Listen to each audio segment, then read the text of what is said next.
appreciate you being on Easy Talk, man.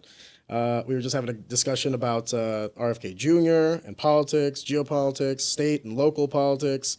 And then we got to the topic of Boeing. And like I was saying, my wife works for Boeing, and I wouldn't say that we get into arguments or anything like that, but it's definitely she doesn't like my stance on it. And my stance is basically any industry that needs to be bailed out 2 times in the last 18 years is a failed industry. Yeah, they've been having issues. You could say softly. Softly. But first of all, thank you so much for having me on, Ariana. Absolute honor to be on the podcast and catching up with you.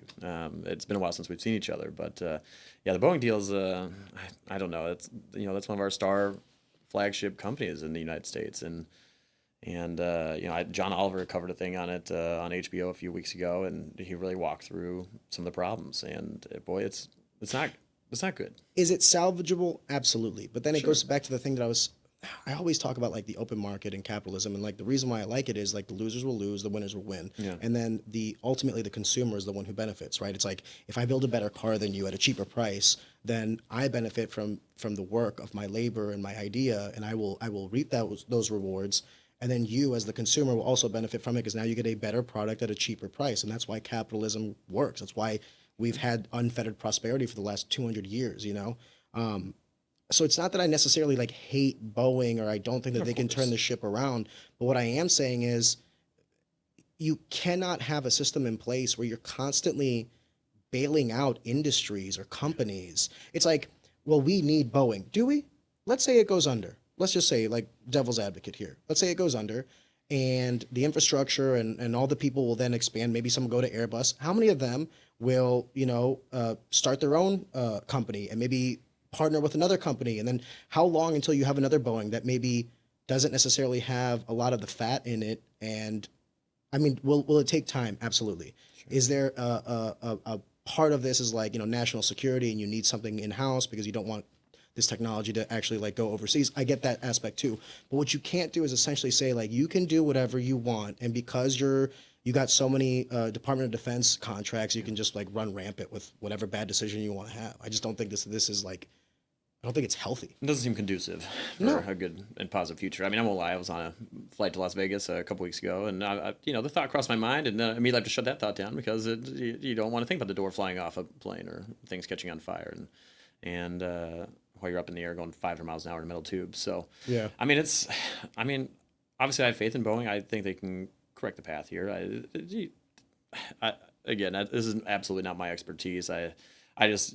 You just don't feel good about the company anymore when you look at it or feel like you did. It was one of those A+ deals, and now it just feels like it's got a credit rating now that's been lowered, and it seems like a lot of fault of their own.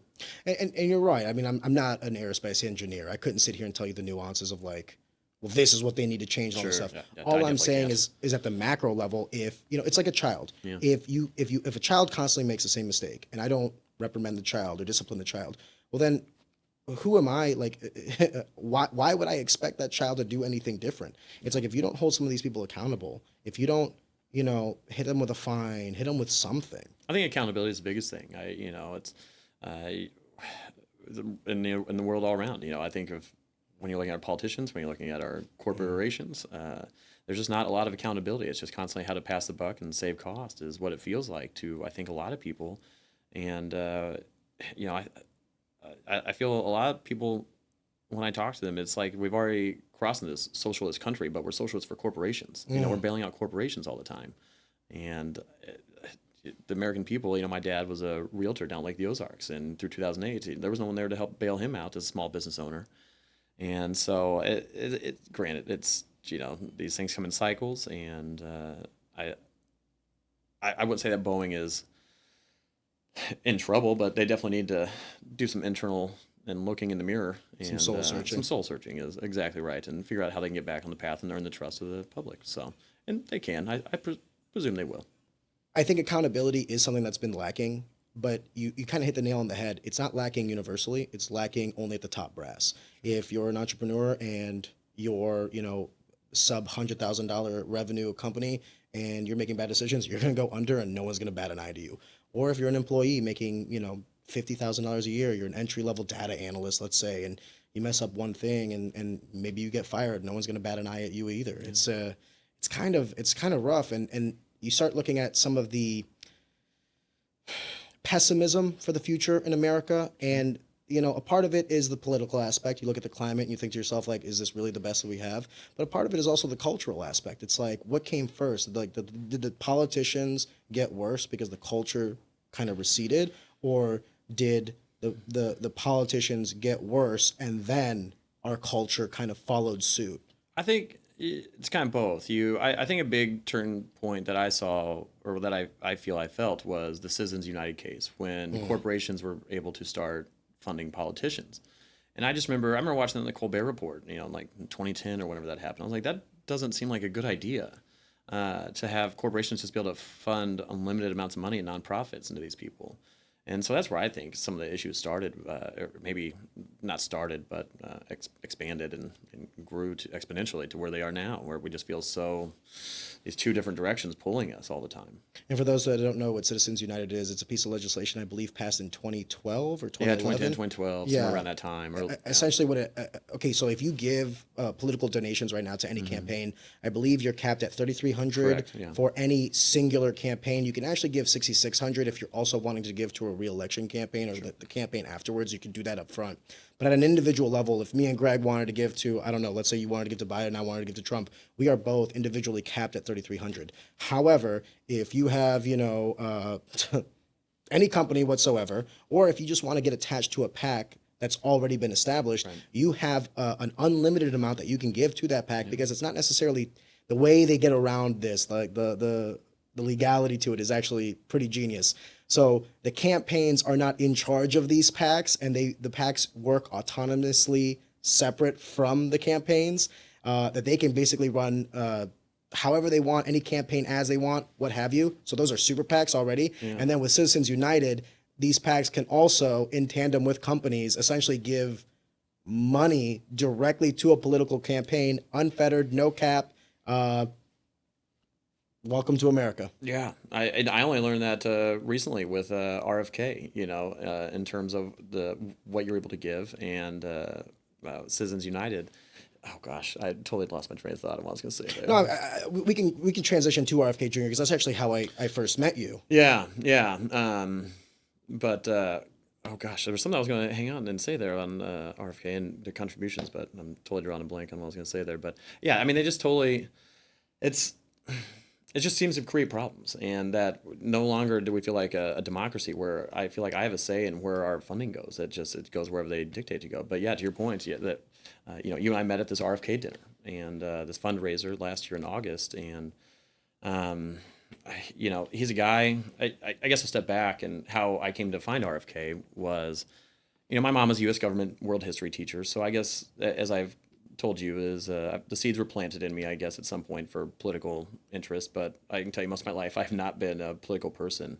In 2019, I took my mom on a trip to D.C. She was a U.S. government teacher, again, had never been out there, and wanted to go check out all the museums. I'm just totally into that stuff, so I was like, absolutely, let's go. And did Arlington, which was just an incredibly powerful place. It's one of those deals. We went kind of during field trip time, and all these kids are running around making noise. But I tell you what, Ariane, like, you got those kids around, 400,000 people who gave their lives for our country. And it's just a powerful, powerful moving place. And I wish every American today could just go visit that place and just stand and appreciate, what people have sacrificed for this country. And so that's where it started. And, there, when you're in D.C., you pick up some souvenirs, right? I picked up Profiles in Courage by JFK, his Pulitzer book. And then RFK Sr., His Words, Our Times, was another book that really moved me. And as I read their books, I just began to think, what happened to people like this? Especially even in Profiles in Courage, JFK, goes through a list of people that stood for their principles versus who was backing them. And so as I learned more and more about these guys, then I got determined. I'm like, well, you know what? I'm going to solve the JFK and RFK assassinations. So then I just dive into this world. And the CIA said, hold my beer. Oh my God. I'm definitely, if I wasn't on the list, I for sure am now. But so I just dove into this world, like this book that really changed my mind on how I see U.S. politics. It was LBJ, the mastermind of the JFK assassination. And that guy obviously, and this is my opinion and based on what I've read. So again, I'm just some guy from Missouri who just finds this stuff fascinating and trying to piece it all together. He was someone who had the most to gain. We talk about election interference today. You can go look up LBJ and ballot box 13. They found an extra how many hundred votes, and it turns out they were all dead people. But those people were kind enough to even line up alphabetically for their voting purposes, use the same pen and handwriting. So LBJ in 1948 or 50, whenever that was, never should have even been elected to the Senate. And so he's just, as I learned more about this guy, I was like, this guy is just a monster. And so. I mean, in my opinion, and granted, this is me, it was a coup. Since 1948, we've overthrown 80-some democratically elected countries. You can look at I believe Alan Dulles and John Foster Dulles. I'm not going to say it was directly their fault, but they had a high interest in Guatemala and Dole Banana Company, and there's that got overthrown. You look at Syria here, we had a hand in that, and 400,000 refugees moved to, are fleeing Syria, and I think that we absolutely had a hand in creating Brexit. And so it's just interesting how these things, to me, over time, from back in the 50s and 60s, are still affecting and having ripple effects today through the course of history. And so just as I did all this reading, I just found myself wishing, like, why don't we have a politician like this? And then it was actually the day after my birthday last year. RFK announces his candidacy, and I was like, who's this guy?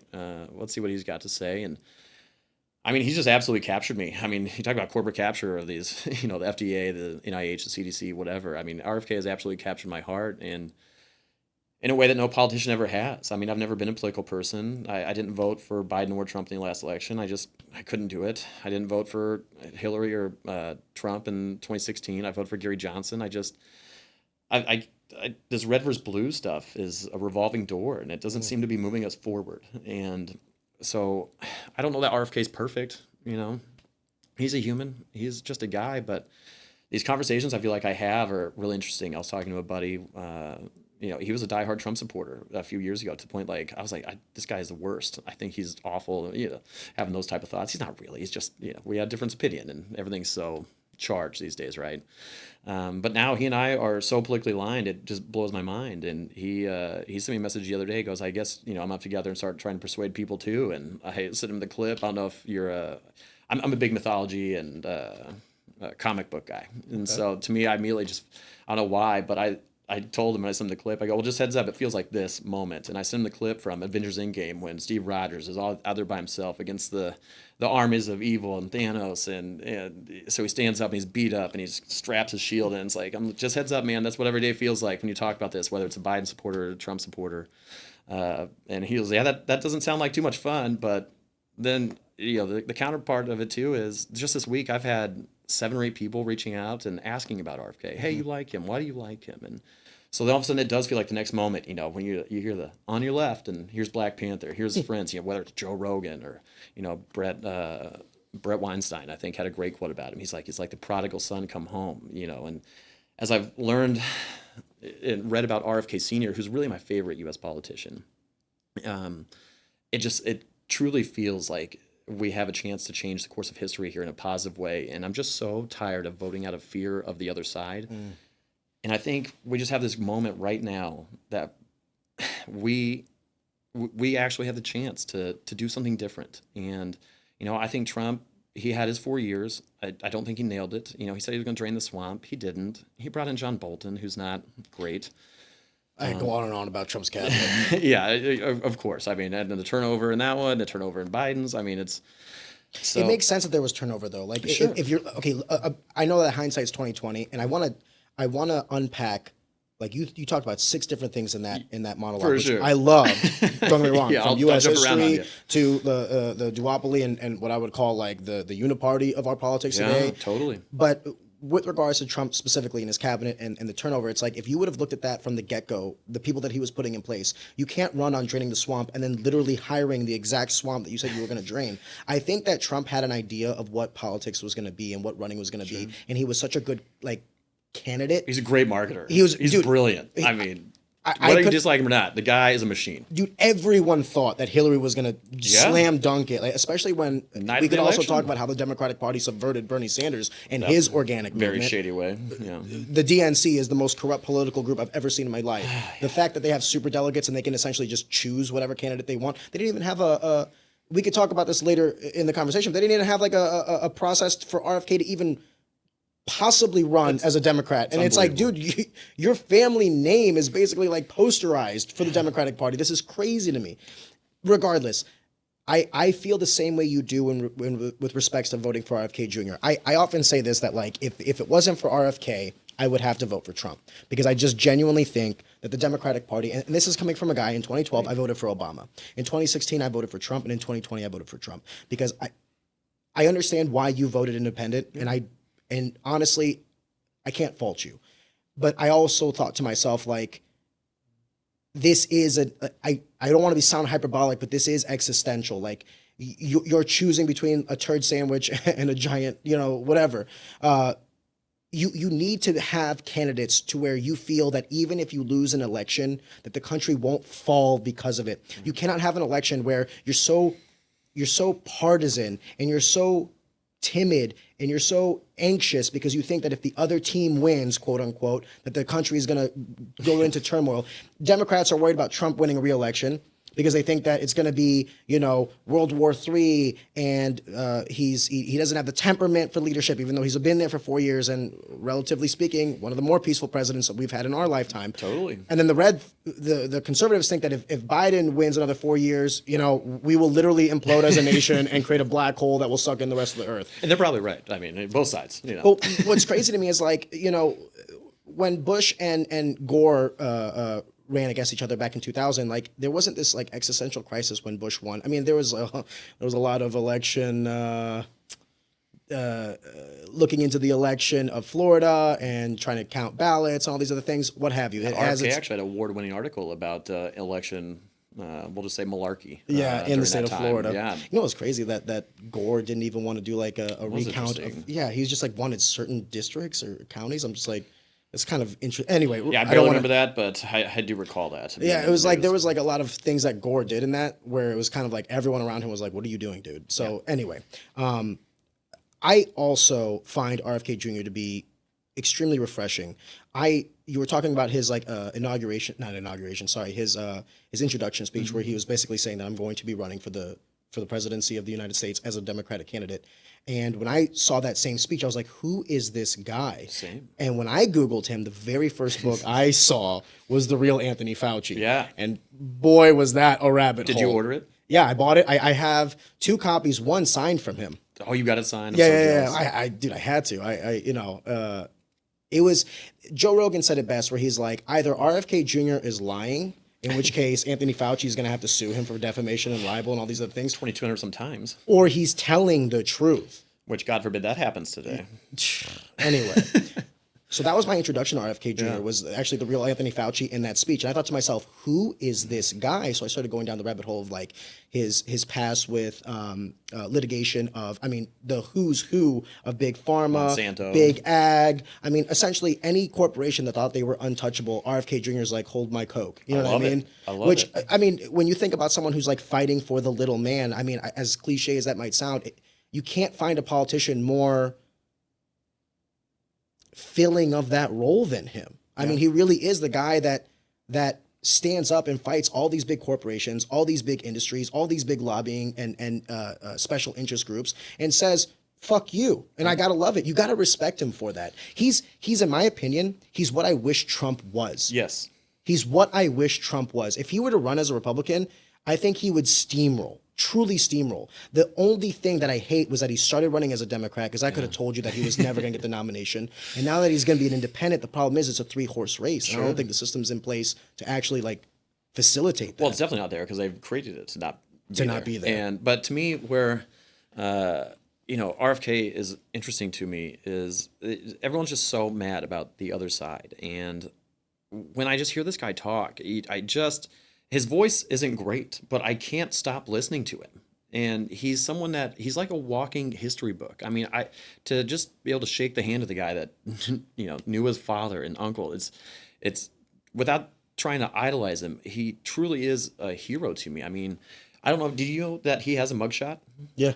I mean, and most people don't know this. The media Oh, he won't got talk about arrested. this, which Yeah, is yeah. interesting because he went down to Puerto Rico and threw his life in a live fire round or range on some island where the U.S. Navy was bombing using uranium-tipped, missiles or bullets, whatever, and destroying this, this habitat where people fish and eat and live, and they were getting sick. And he spent 30 days in Puerto Rican prison, and he has a beautiful mugshot because he was way younger back then, And but you don't see that one on the media, and why won't the media talk about that mugshot? But they love showing Trump's, don't they? It's just this is a guy who cares so much. He's cleaned up the Hudson.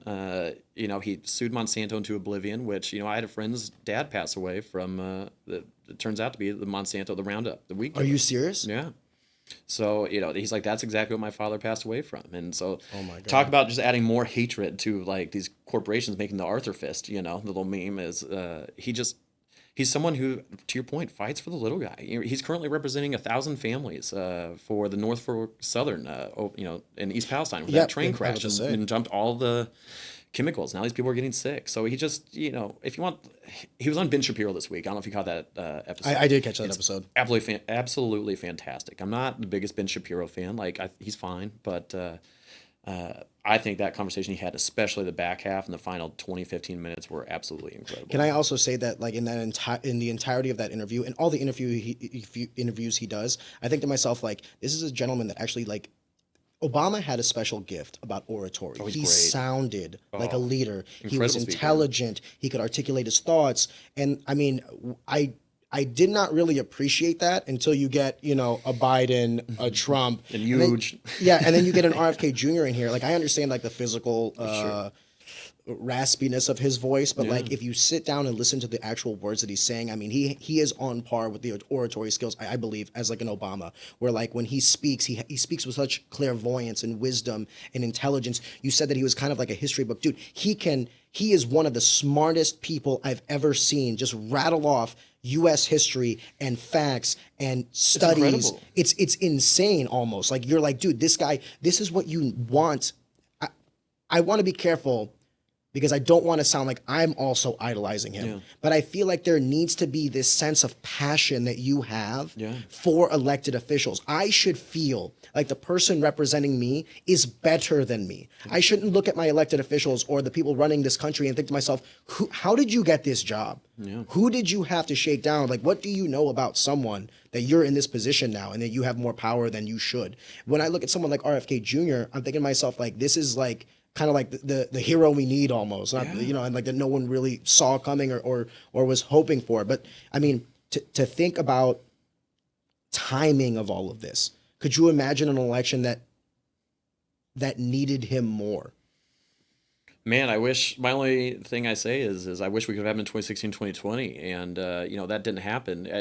And I may have a little bit of these dates off, but before Hillary took the New York State Senate seat, it was actually offered to Robert F. Kennedy Jr., which was his father's former seat. I want to say one of the Senate members had passed away or moved on or something, but so they were able to just pick. He was able to just take the seat if he wanted, and RFK turned it down. And I think around that time it was when his wife had committed suicide.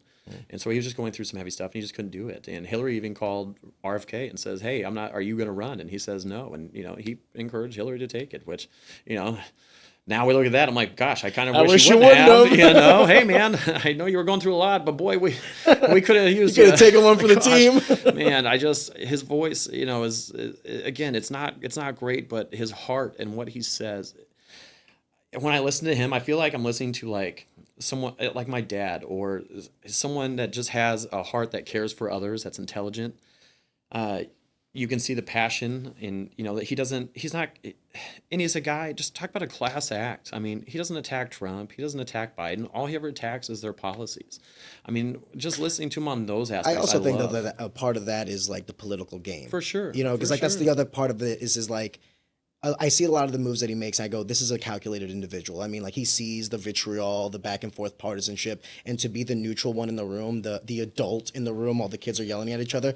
I'm not saying that he isn't Totally. that kind of guy, but I also can see it, some of the things he does. For instance, the bench press videos, like to show his physical fitness. I'm like, the reason he's doing that is Yeah. because Trump and Biden are like, anyone that says like Biden's too old to run and then says like Trump isn't is like, I'm like, dude, come on now, check out your own horse. You know what I mean?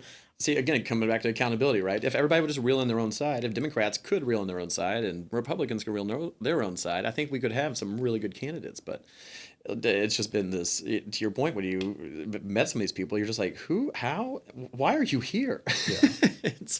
It's fascinating. And so, with RFK, is he the end all be all fix? No, but I think he has solutions for things. I like, I'm 38. I've never owned property. I'm concerned I may never own property with the way that some of these corporations are buying up, single family homes. And you're a successful guy. And I do just fine. Like I've been all right for myself in life. And, and that's a true fear that I have. And, one of his policies that he talks about is want to have 3% mortgages for first time home buyers and the first $500,000 going to teachers. And I'm just like, how do more people not get behind that? I mean, investing in communities. It's a good start, but then one of the things that I was also addressing with respect to his housing proposal is like, Sure. until you do, okay, so like the interest rates is just a part of that equation, right? The other part is like the supply and demand of housing and the actual cost of a house. Like no one's going to go buy a house and be like, oh, like the interest rate being 3% instead of 3.5% is going to be the make it or break it here. No, it's the upfront initial cost of a house 4 years ago was $200,000. Now it's $310,000. You're outpricing me for housing. So it's like, while I agree that doing something about the interest rates is intelligent and a good first step, until you actually address zoning laws, the parties that prevent redistricting for housing permits, and establishing more ground in metropolitan areas around cities to be used for housing, you're never going to have this problem solved. Of course. Because we don't have anybody building right now. Well, the problem is the foundation, the mortgage was the foundation of the middle class for our predecessors, the previous generation. And the reason was because you were paying into something that you owned. When you rent, you never have a pool of an asset that you own that you can then borrow off of to start a business, to perhaps buy more real estate, to then build wealth, to start a podcast. So like, when people look at housing and they think like, oh, well, we have to lower the interest rate. No, you also have to make it affordable, because you're going to need that 5, 10, 15% down. And when people can't even put the majority of Americans are living paycheck to paycheck. Housing is becoming more unaffordable every year. Jobs and the creation of them are stifling because of innovation and the overburden of taxation and inflation on our currency. It's like, when you're looking at the macro, everything is pointing in the wrong direction. And while I agree, like, taking one aspect of that and turning it around is a good start, I would also, I would love it if a candidate sat there and said, we need to fundamentally rethink how we handle real estate in this country. I don't necessarily think the answer is preventing people from being renters and preventing people from buying real estate. Like if you were in a position where you owned a home and you could borrow on that equity and then buy another home and then perhaps, rent out that house to someone who doesn't have the means to buy a home, they still need a home to live in, right? But do I think that, Blackguard, State Street, or Vanguard should be buying up every multifamily home, And dual also the family Ukraine. home, or single family home? I personally, bold statement, I don't think any institution should be able to buy a single family home. If you want to buy a duplex or a 4-family, I'm fine with that. If you want to buy land to create like apartment complexes or lofts or whatever, I'm fine with that too. But a single family home, especially these like $150,000, $200,000 homes that are supposed to be starter homes, no, dude, you're going to be pricing out the youth. Now they're not going to be able to get a home at all. You want people and the problems that you come there is you don't care about your community. If I'm just a renter, I'm like, oh well, there's trash in the street. I don't care.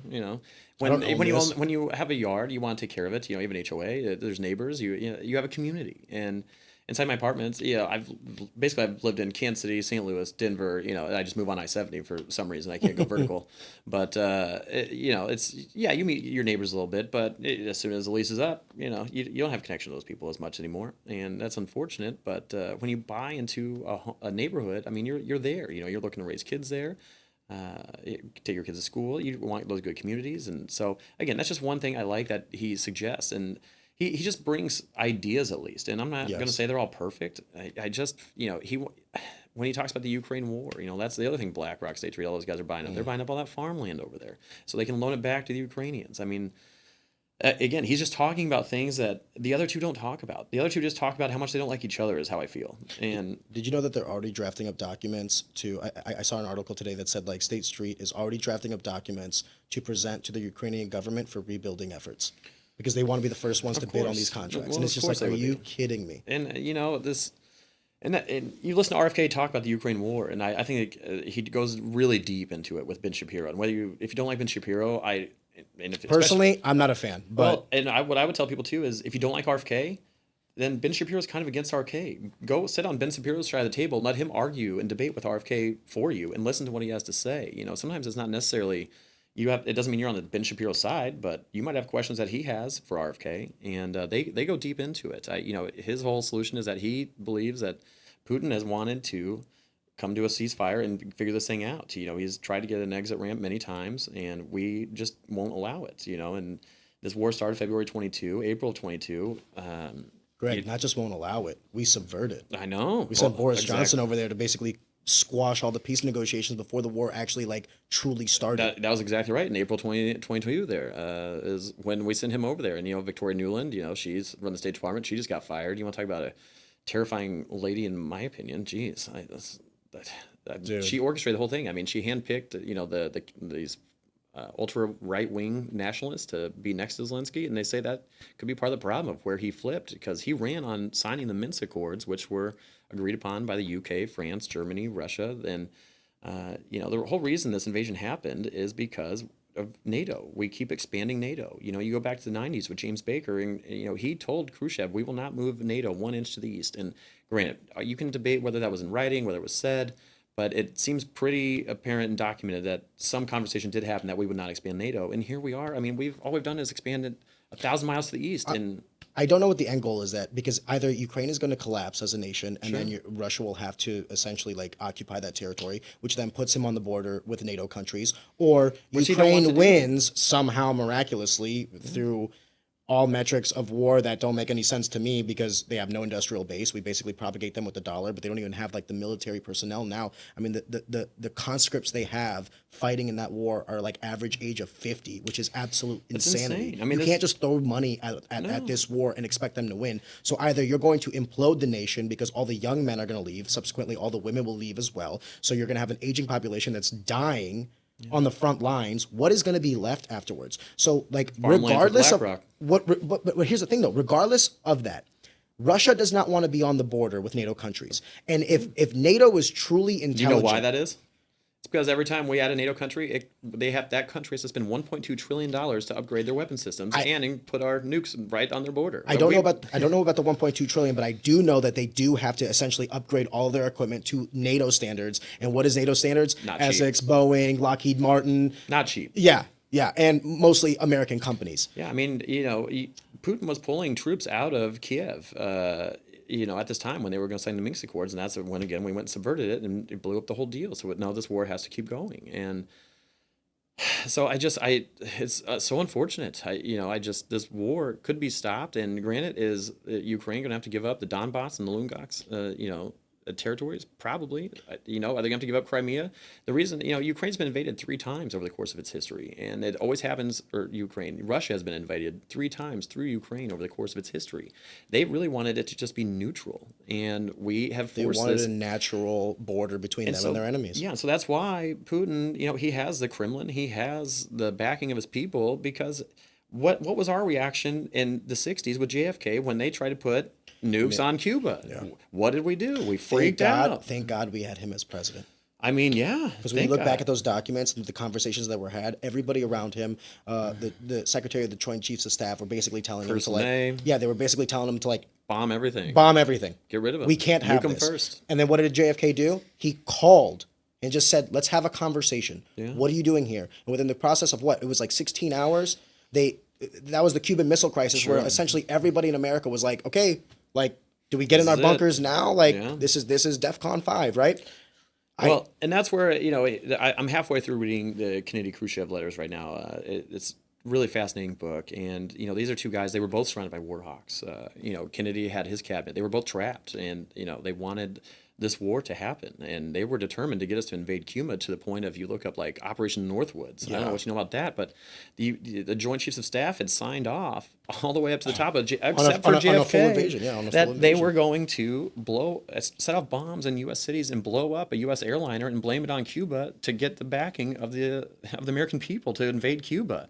And JFK's quote was, he walked out of the meeting saying, "And we call ourselves the human race." And so to have this descendant from this great, what most people consider two of our greatest politicians, and he aligns almost perfectly with them down the line, and the media doesn't want to talk about him. And what's shocking to me, to your point earlier, was talking about the Democrats. I mean, here we have a guy. I don't hate Joe Biden. I don't think he's right for our leadership. He doesn't feel strong to me. When he wanders off stage, he can't finish sentences.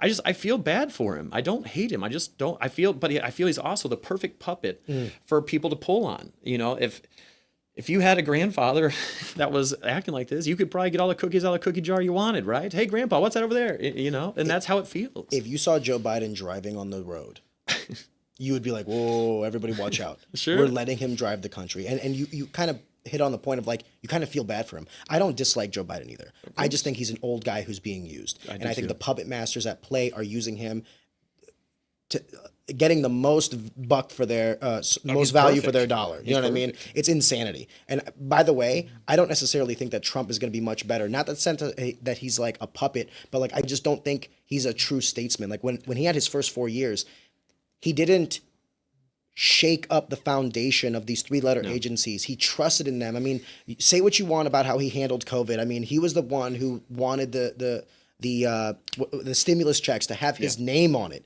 He could say whatever he wants now in hindsight 2020. He was the one that did Operation Warp Speed. Yeah. He's the one that pushed these vaccines. EUA authorization. He's the one that was okay with locking down, and then he's like, oh, I didn't want to lock down, but then I did lock down. He's the one who let Anthony Fauci up there, this lying, conniving rat of a human being, and lie to the American people, and then afterwards lie to Senate and congressional hearings, and then afterwards basically change the verbiage of these words to then make it so that he didn't lie. It's absolute insanity. So like when people say like, we need Trump, I was like, I can understand the thought of like, we need Trump because you don't want another 4 years of Biden. But if you think we need Trump, no, we need better than Trump. We need a true statesman who understands nuance, who understands that these issues are not necessarily red or blue, that there are shades of gray in this. And you were saying that you don't agree with everything RFK Jr. says. Neither do I.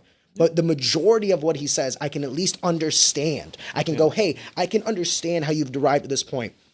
I'll give you a prime example. Joe Biden is recently, one of the things that he wants to do to increase tax revenue so that we can actually get our budget, because God forbid we ever stop spending so much money, right? It's like, let's just tax people more. He wants to do 46% capital gains tax. Here's the part, 25% unrecognized capital gains. I don't even know what system in place you would have to do to tax unrealized capital gains. How would you? I didn't sell. I didn't make any money. How? Like, think about it. If I took $100,000 and I invested $100,000, and now that $100,000 turned $125,000, great. I made $25,000, but I haven't sold. That's all on paper. If I have no money on me, how are you going to tax me for money that I didn't make? It's so asinine. It's so insane that like anyone with a brain or anybody in his cabinet could have been like, hey, brother, what are you doing? Maybe not that. And the fact that he can go on national television and spout this nonsense is insanity to me. And the fact, like, if you want to have the discussion of like increasing capital gains tax, I'm actually here for that. But then do a tiered structure the same way you do labor. So like if you're making like $5,000 a year from your small investment pool, tax that at like 5%. But if you're making multi-millions of dollars and then you want to do a tax structure like, the same way we do labor from like $0 to $16,000, you get, what is it, like 11, 12%, whatever it is. Do the same thing with capital gains tax. I'm here for that conversation. I think 20% is low, personally, especially if you're talking about the top echelon of investors. Okay. But like for the average person who's just trying to invest in like their 401k and all these other things, how are you going to handle that with an unrealized capital gains tax? What are you going to do there? Like, I don't think some of these politicians think before they speak, and like the plans that they have are like, you clearly did not think this through And if you did, that shocks me even more. Like, I hope that you like woke up and had this bright idea and like, oh, I'm going to talk about it. And it wasn't like you sat down with your cabinet, you get like the smartest people that you can on board, and like everyone's like, yeah, buddy, this sounds great. Let's do this. And then on Trump's side, while he is the opposite force to a Joe Biden, the majority of what he's saying is like hyperbolic and macro, and there's not substance to it. So like, lock up the border. Okay, well, you have some executive orders that you could do, like the Remain in Mexico policy. Like you could bring those things back. But like until you've seen how executive orders can easily be changed from president to president. Right. So what is your plan for like legislating this? Getting the House and the Senate to propose and pass a bill that will go to your desk so that you can sign so that we can be done with this talk of immigration. I'm tired of talking about 4-year band-aids on issues that are like cyclical because of whoever's in power. Let's do something. I think you need a third party. I think you need an independent in the executive branch to shake up both the House and the Senate, because this at the executive level, there's a difference between Democrats and Republicans. But when you get into the legislative, I think there's a uniparty. When they can come together on the drop of a dime and pass all the funding for Ukraine, all the funding for Israel, all the funding for Taiwan, $100 billion. No problem. That we don't have. But you can't spend $1 on the border. You can't spend $1 on inflation measures. Like, by the way, spending dollars on inflation measures would be the opposite. It's like spend less money and then you'll solve inflation, right? What's the definition of an insanity? To do the same thing and expect a different result? Yeah. It's like we have the same candidates that we had 4 years ago. Is this really what we want? No, it's not. I mean, 70% of voters, I think, out there I don't want either of these options. They hate these choices. And that's where I do feel hope for RFK, and that everyone is so disgruntled with these choices that if they just give this guy a chance to listen, and that's my only ask to people is don't listen to what is said about this man, but listen just to what he says. And when you do that, it just, I find it really hard to argue with this guy. There are those that would. I mean, I'm just gonna. Of course, I'm devil's advocate. Devil's advocate here. Like, there are those that don't necessarily agree with his stance on vaccines. Sure. There are those that don't necessarily. I'm not a big proponent of this Israel policy, but like I was saying to you before the podcast, it's like if you don't like RFK Jr.'s Israel policy, then that means you don't like Donald Trump's or Joe Biden's. It's astounding to me how of all these three candidates, the place of Israel is our greatest ally. We have no red lines. They can do as they wish and we will support them. And I think to myself, like, is there ever a relationship that you would ever have in your life where you would give your partner unfettered access to do whatever it is that they want to do and you would support them 100%? I mean, truly. Yeah. Like, let's say you have a wife and your wife murders someone in cold blood and you're like, okay, babe, that's fine. Like, let's go bury the body. Like, it's a terrible relationship, right? It's the same way I feel with Israel. We have no red lines. There's nothing they can do to prevent us from saying, hey, don't do that. Are you serious? That's insanity. It is. It's so complicated. And I've just started to try to really get a grasp on this whole Middle East thing. Yeah, I just, I listen, who I highly recommend is Dave Smith has a podcast, Part of the Problem. I love that guy. He's a brilliant man and a comedian. Highly intelligent, very well versed. I cannot recommend Dave Smith enough. But he recommended a book, The Truth About Camp David. Did you see their debate? It was Dave Smith and Cenk Uygur versus... I can't remember the other two, but I remember the debate, yeah. It was Prager, and I'm so sorry for the woman. I can't remember her name, but she also had some good points as well. It was actually a fascinating debate. It was done by Breaking Point. Sagar and Jetty was the moderator, and it was like I think 2 hours of just like good, honest debate, and they were just like kind of discussing the merits, the history, and all these other things. And basically, what I deduced was like Prager was. I mean, I'm doing a big synopsis of this, but Prager was essentially like, Israel's the only democracy in that point of the world, and we need to like defend a democracy. Yet to the point that you were discussing earlier, we've overthrown 80 democracies in the last 75 years. Including our own once, maybe, at least, if not twice. We put a bullet in our own leader's head. A few, in my opinion. I think more than one. I think they would have done it to Nixon, too, if they didn't have Watergate. Ben Lawler and the Tom James family will ensure that whether you're purchasing your first custom fit suit or your 50th, the process is unrivaled. With the experience and quality of the Tom James name, allow Ben Lawler to help shape the vision that is your professional brand with a suit that speaks to the conviction in their craft. With fabric sourced here in the US, you'll know quality and craftsmanship are top of class. Like a sculptor examines wet clay before creating a masterpiece, Ben Lawler will walk you through the process of selection, measuring, and stitching to ensure your finished product is a work of art. Putting your trust in Ben is a guarantee that your brand will elevate to the next level. And always remember, you don't get a second chance at a first impression.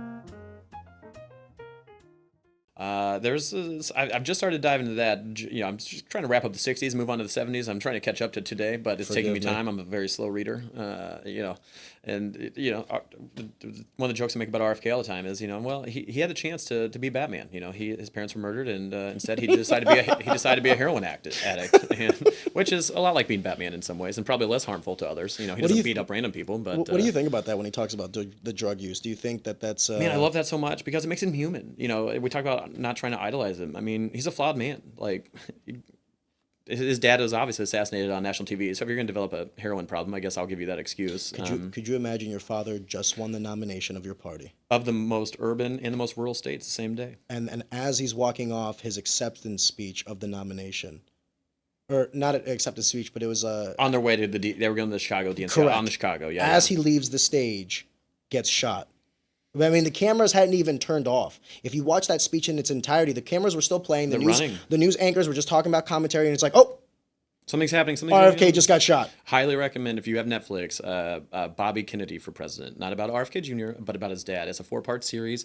Incredible. If you want to even have any interest in the Kennedys and why I like RFK so much, go watch RFK and his time, because that is exactly why I like RFK Jr. Well, then how would you say, because we're giving a lot of credence and a lot of respect to the Kennedy name, what would you say about like Joe Biden and the Democrats just recently came out with this like new ad about like they got every Kennedy that they could that would accept money for sure. Well, and keep in mind, a couple of them do work for the Biden campaign. Exactly. So there's, I mean, I don't agree. My brother and I, honestly, RFK has been one of the biggest points of derision between me and my own brother. And really? Yeah, it's shocking to me. As an older brother, you used to have... Is he more liberal, conservative? He's more on... I'll let him speak for his own, what he is, but and how he votes. But it's...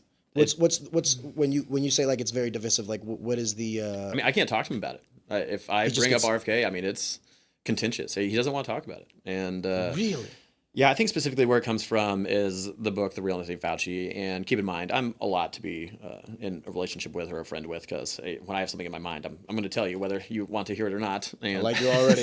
So, and a lot of times it's just because I'm like, I read this, I'm like, is this real? I need someone else to that I trust to do you see this? Is this a thing? And am I crazy? Am I crazy? Which is, yeah, the answer for sure. But at the same time, to try and have these conversations with people and just...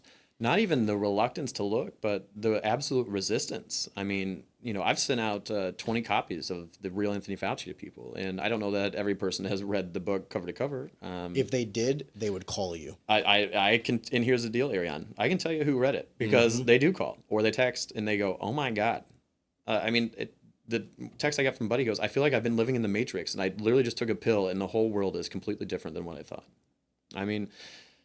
That book, you get into Anthony Fauci, I just despise that human. Bill Gates, also there's chapters 9 and 10 going to Bill Gates and how that guy's also terrible. What really made my jaw drop was the part with AIDS. Oh my God. Essentially that like they were using AIDS as an epidemic to essentially push the one pill on all these countries and all these people, and who was tied to that company? The exact people that were benefiting directly from this. Here's the problem that I have internally. I love this country so much because this country gave me everything I have. My parents fled Albania, fled communism. They had to live in Greece illegally so that we could get our green cards, our papers, and all these things to come to America. The biggest patriot I know is my father. He has the biggest American flag hanging from his balcony, and he won't take it down unless it rains. Love it. And he's like, I'm like, Dad, that's kind of much. He's like, fuck him. Let him say it's much. So there's a deep sense of patriotism and love for this country because everything I am. Someone said it best. He said the reason why America is so great is because America allows you to be the best version of yourself. Oh, that's a great quote. I love that quote. I was like, dude, you're absolutely right. If I was in any other country, I would be a lesser version of myself today. I wouldn't be able to speak the way I speak. I wouldn't be able to to have the convictions or the wealth or the means or the Or friends even the access. or any of it. I would be a shadow of myself. And there's a part of me that has a deep love for this country. Simultaneously, I know that it's like a parasitic relationship. It's like a guy with a girl that he loves, but she's cheating on him. And like all the friends can be like, hey man, like that's not the one for you. But like you can't blame someone for falling in love with who they fell in love with. It sometimes feels like that, where it's like, I love this country, but man, are they fucking me. Like it's kind of insane. And the thing is, it's like, it's not like a relatively new thing. Some of these, I don't even know if you can call them conspiracy theories anymore. Yeah. Truly, it's like, okay, some things are like, okay, flat Earth, relax, come on, Yeah, you know what I mean? But like, dude, if the government can lie about one thing, then now you've opened the gates for thoughts on like what else could you lie about? Yeah. And then if you're willing to do some egregious shit, Which people are in politics, as we know. then I no longer trust you anymore. Yeah. And I think that's a lot of the problem is I think there's been a serious lack of trust. And coming back to like, you know, whether it's my brother or other people out there that don't want to talk about politics. So they're like, you know, I had a friend the other day, I sent a message and I was like, oh, I love that. But here's one candidate, you know, he's talking about the TikTok ban. And she goes, hey, I really appreciate the message, but I just don't talk politics. I don't want to talk about it. And there's just this resistance. And I mean, that just breaks my heart that this is someone that I consider a very good friend. Where do you think that comes from? Because you know what they used to say? They used to say that you never talk about sex, your salary, and politics. Sure. And I'm like, those are the three things I love talking about. Yeah, I mean, I've always been this political charged person, but COVID, I'll say to the degree it radicalized me because, and this is what I cannot forget from Donald Trump is he cost me my job. There was a job that I worked very hard for that I was here in St. Louis, and because of the shutdown economy, my company made cutbacks, and so I can't forgive it. He kowtowed to Tony Fauci, and I despise it. You know, he said he wasn't going to shut down the country. He did. And these people, you know, Tony Fauci and his friends are off making, I don't know if it's him specifically, but if it's not him, it's, you know, and or people very close to him have $150,000 royalties for these mRNA vaccines every year for the rest of their lives. And 100-year, what is it? The legislation on it is not legislation, but essentially they have a 100-year. Black box. You essentially cannot litigate against any of the findings for the next 100 years, which essentially means anybody that it got the shot. Anyone that's going to get the shot, die from Which it, I did. what have you. I had either. the J&J, which was pulled. No one talks about that anymore. And I had a Pfizer booster. You, really? Yeah. Yeah. Walk me through that. My gosh. Well, Did you hate it? Did you have to do it for work?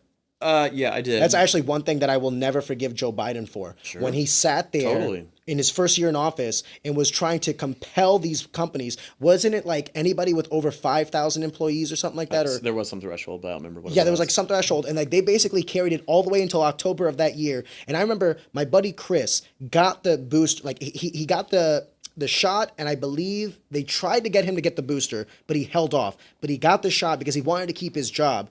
I don't want to say where he works, but essentially he wanted to keep his job, so he got the booster. Now he's got like long COVID. He was a fighter, and like he can't. He tells me he's like I can't fight. No way. I don't have the same cardio that I did. I get exhausted after 5 minutes when I used to be able to go 5 rounds. And I'm like, dude, he's like, I can't run like I used to. I just don't have the cardiovascular endurance that I used to have. And I was like, well, what do you think it is? He's like, 100% it was the shot. He goes, Arion, I was an athlete my entire adult life. He's like, I don't know what it's like to be this tired. Wow. He's like, either, you know, because he's also 41. So like he's aged, but he's like, I don't think that the difference between 40 and 41 would be this vast. He's like, well, so what's the variable at play? The fact that I got the shot. So like,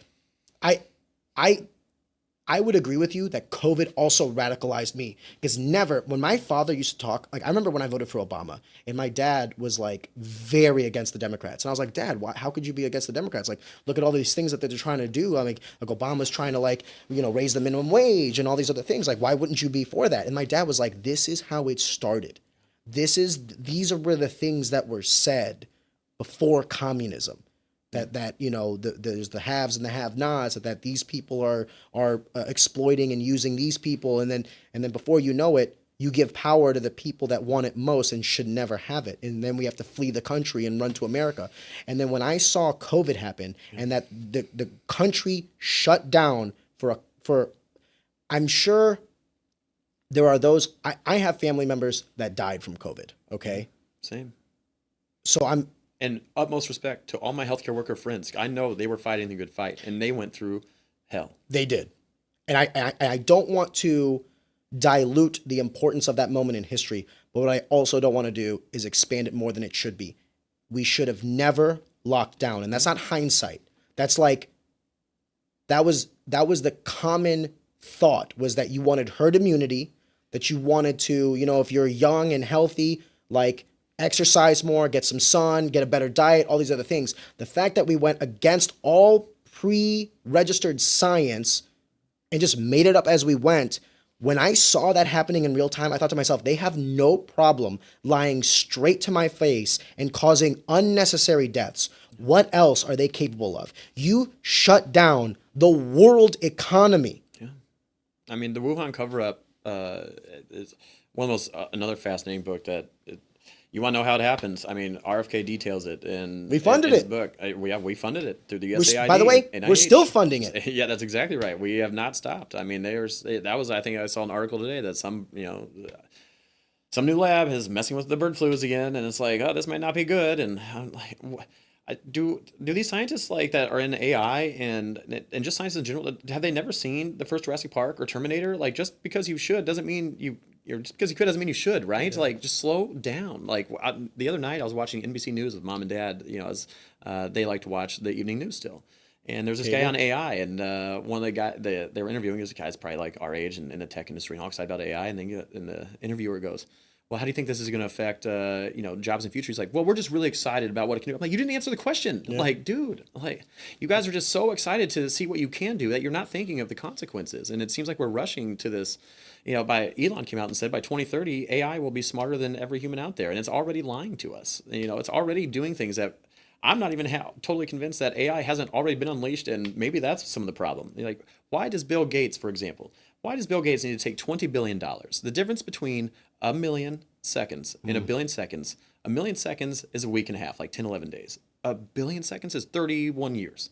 Why does Bill Gates need to take $20 billion and make $200 billion and then say, oh, by the way, these didn't really work that great? And then he says all this after he makes a crazy profit. Like, Bill, who hurt you? Why do you need all this money? You're talking about the vaccines. Sure. The profits on the vaccines. Yeah, all of his investments he made on the profits on the vaccines. Exactly right. I'm just like, and again, one of the questions I love asking people that no one ever seems to have an answer to, and because I'm not anti-vax, again, I've had all the things I'm supposed to get, right? Same here. I'm done doing it, and at least as far as COVID ones, I don't trust those anymore. Well, I don't get like so in terms of vaccinations, like when you want to go to public school in this country, like I got all the vaccines that you needed to go to public school, right?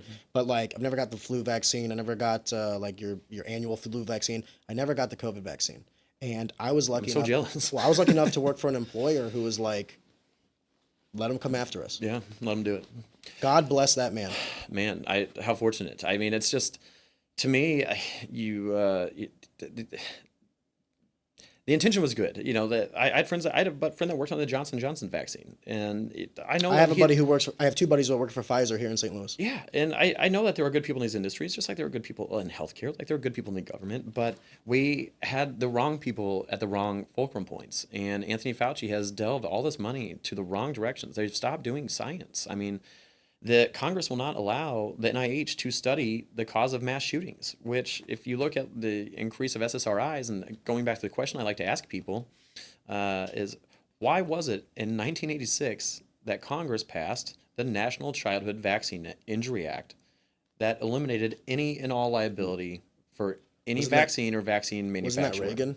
Yeah, no, and again, why would you want that coverage? And you just have to thought game it a little bit. It's because they were losing money. They were losing, for every vaccine they were giving, they were losing $20. So it's, this book, The Real Anthony Fauci. When you say they were losing $20, because I'm not too educated on this topic. Yeah, were they losing? I probably shouldn't toss it out there, but were they losing it because of litigation or because of the cost? Because people are coming back and suing them. Because of litigation, because they were getting injuries. Exactly. So they're like, yo, what is going on? Yeah, like, hey, we're gonna stop making these unless you give us protection, and then. That's the really astounding one, and I might quote it wrong. So, again, just continue to listen to Robert F. Kennedy Jr. or read his books and come back and then tell me I'm wrong. Yeah. But, the way that he quoted it was that he had Anthony Fauci and, they were trying to have some conversation about these vaccines. and said, all right, well, we need the studies that show, all the trials, and they just could never produce any of the studies. And so it's just, again, not that I'm anti-vax, and RFK's not anti-vax. We just both want good science and these things that work. I mean, the thing with the COVID shot is we all got the shot, but then I also still got COVID numerous times. And so to me, that's, when I got the polio vaccine, I haven't had polio since, and in my mind, that is how a vaccine should work. And so if we can have them where they do that, then I'm totally for it. Isn't that the title of, like, when you look at the definition of vaccine, if I get this, I then should not get the sickness. That's the whole purpose of creating a vaccine. And I can understand boosters. Again, I'm no scientist, so that's my baseline. Neither am I, here. But that's my baseline understanding as well. Like, so like the tetanus shot lasts 10 years. I could not go into the science of why that is, like 10 years or not 9 years or not 11 years. But I know that's a reasonable input-output. Like, if I get this shot, I have 10 years of quote-unquote security from tetanus. I'm okay with that. What I didn't understand was, like, not only do you have this shot that you're mandating for people to get, and that was my main thing. Nothing that we did I would have had a single problem with if it was a choice. Like, if you wanted to work from home and create an executive order that says if you're scared to go to the office and you want to work from home, your employer has to accommodate whatever needs that is. If you could do digital work, right? Yeah. Cool. Then people can decide. If you make it so that the vaccine is available, we will subsidize it. It's no cost to you if you want to get it, but it's not mandated. I'm also cool with that. If you want to even do a curfew to prevent like overspreading or super spreading things, or like, hey, we want to prevent like a lot of congregation of people so that we're not spreading this disease, make it like a reasonable number, or have some science backing the figures that you're throwing out. Did you hear recently that the 6 feet spread apart thing? Just, you were reading it was just a number that they picked out of. They're just like, I guess 6 feet makes sense. I think of all those stupid stickers on the ground of elevators, like you have to stand in this corner, you take that corner, like, oh my God, It was insane. The way we handled COVID. We had Stockholm syndrome. I mean, the only way out was the solution that made the biggest profit in world history. And so I'm just a little suspicious. I think that's okay. I think we should ask questions. But do you remember the quote, 2 weeks to flatten the curve? Yeah, of Turned course. into 2 years, 3 stimulus checks, a shutdown of the world economy, 6 boosters, mandates galore. We're going to look back at U.S. history to 2020 to 2022, and our kids are legitimately going to come up to us and be like, what were you guys thinking? Man, I think the thinking was not happening. I think is a problem.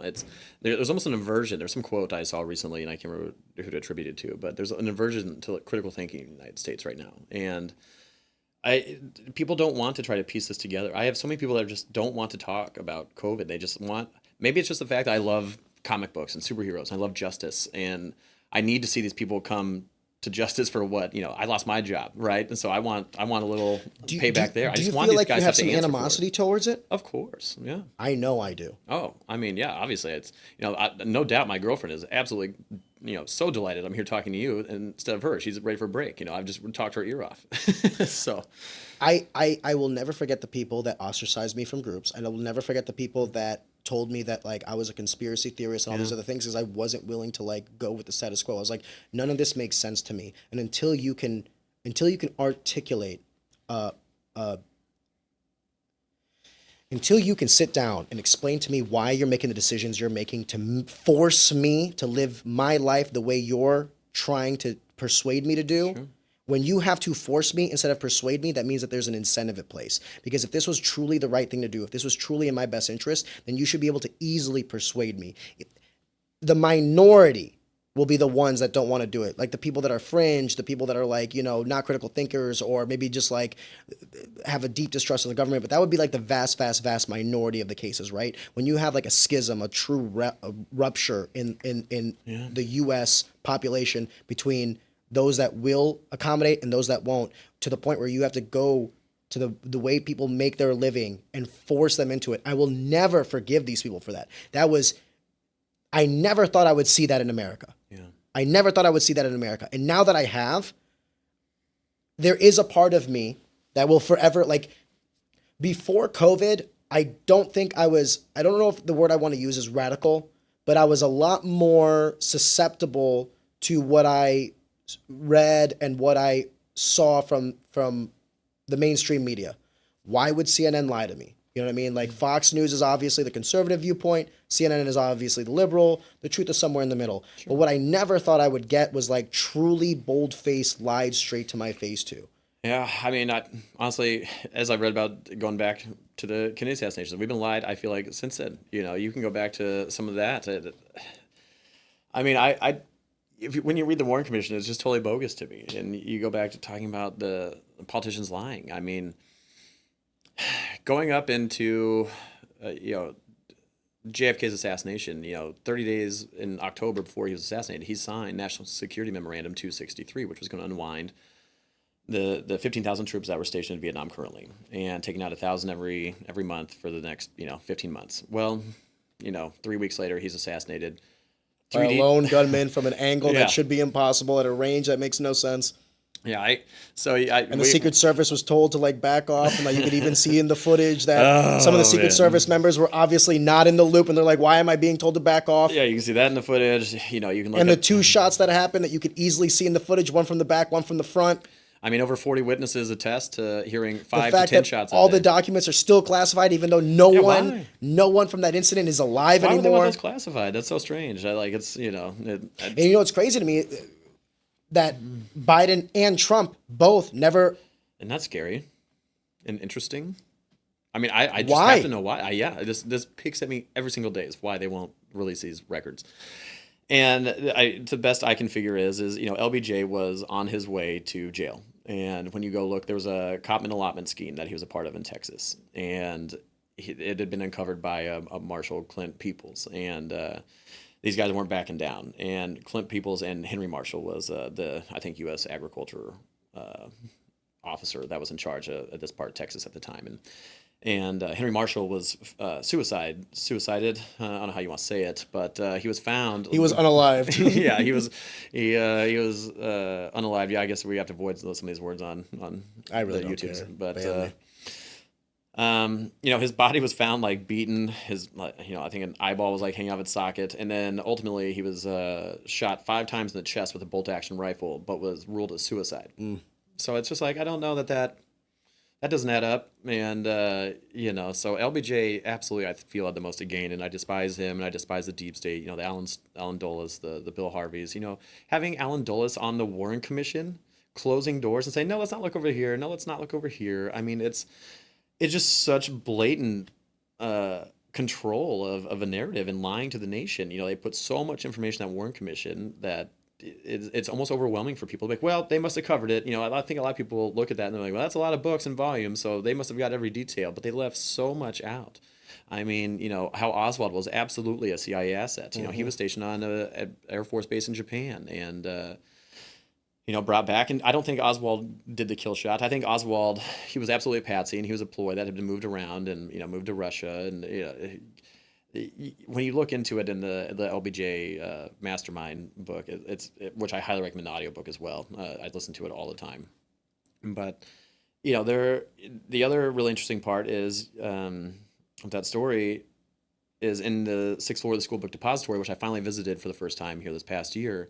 There was a thumbprint found by a gentleman, Malcolm Wallace. Now, Malcolm Wallace was in 1950.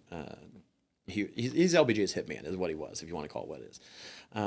But Malcolm Wallace, in 1950, went into a golf pro shop in Austin, Texas, and murdered a man by the name of Doug Kinzinger, just with a shotgun, and just murdered this guy in broad daylight. And he ended up getting caught. Doug Kinzinger was sleeping with LBJ's sister, Josephine, at the time. Mac had a previous relationship with Josephine at some point, so there's some jealousy. And there's more reasons to why Mac was so willing to do this. But he's convicted of first-degree murder with intent in 1950, and he gets 5 years probation. Are you serious?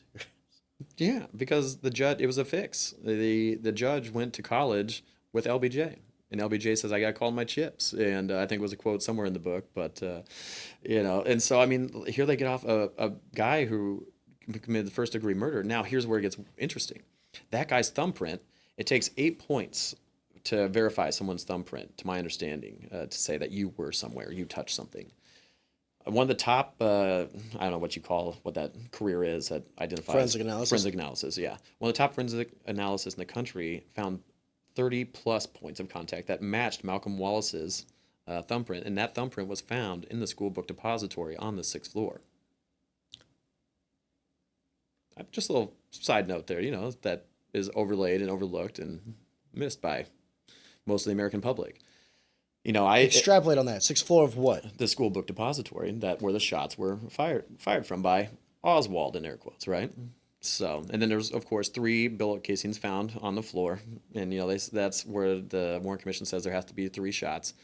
To me, when you can easily debunk the JFK assassination when you just say the words "magic bullet" a couple times. Yeah. When you say the magic bullet, it was magic that did all this damage, and when you read like a book like Trauma Room 1, for any medical people out there, if you have any background, I highly recommend. It's not even a long book, but Dr. Malcolm Perry, and I can't remember the other author's name, but they were the guys in Trauma Room 1 who worked on JFK when he was brought in, and even in their interviews and autopsy notes, they say entrance wound on the throat, but they put in a trach there because he was having trouble breathing to try to keep him alive, and so then they illegally take his body out of Texas because there's supposed to be a full autopsy there. The Secret Service pulls the body out of Parkland and takes it to Bethesda, where his body is overseen by 2 guys who have never done An autopsy before, under the direction of all the chiefs of staff.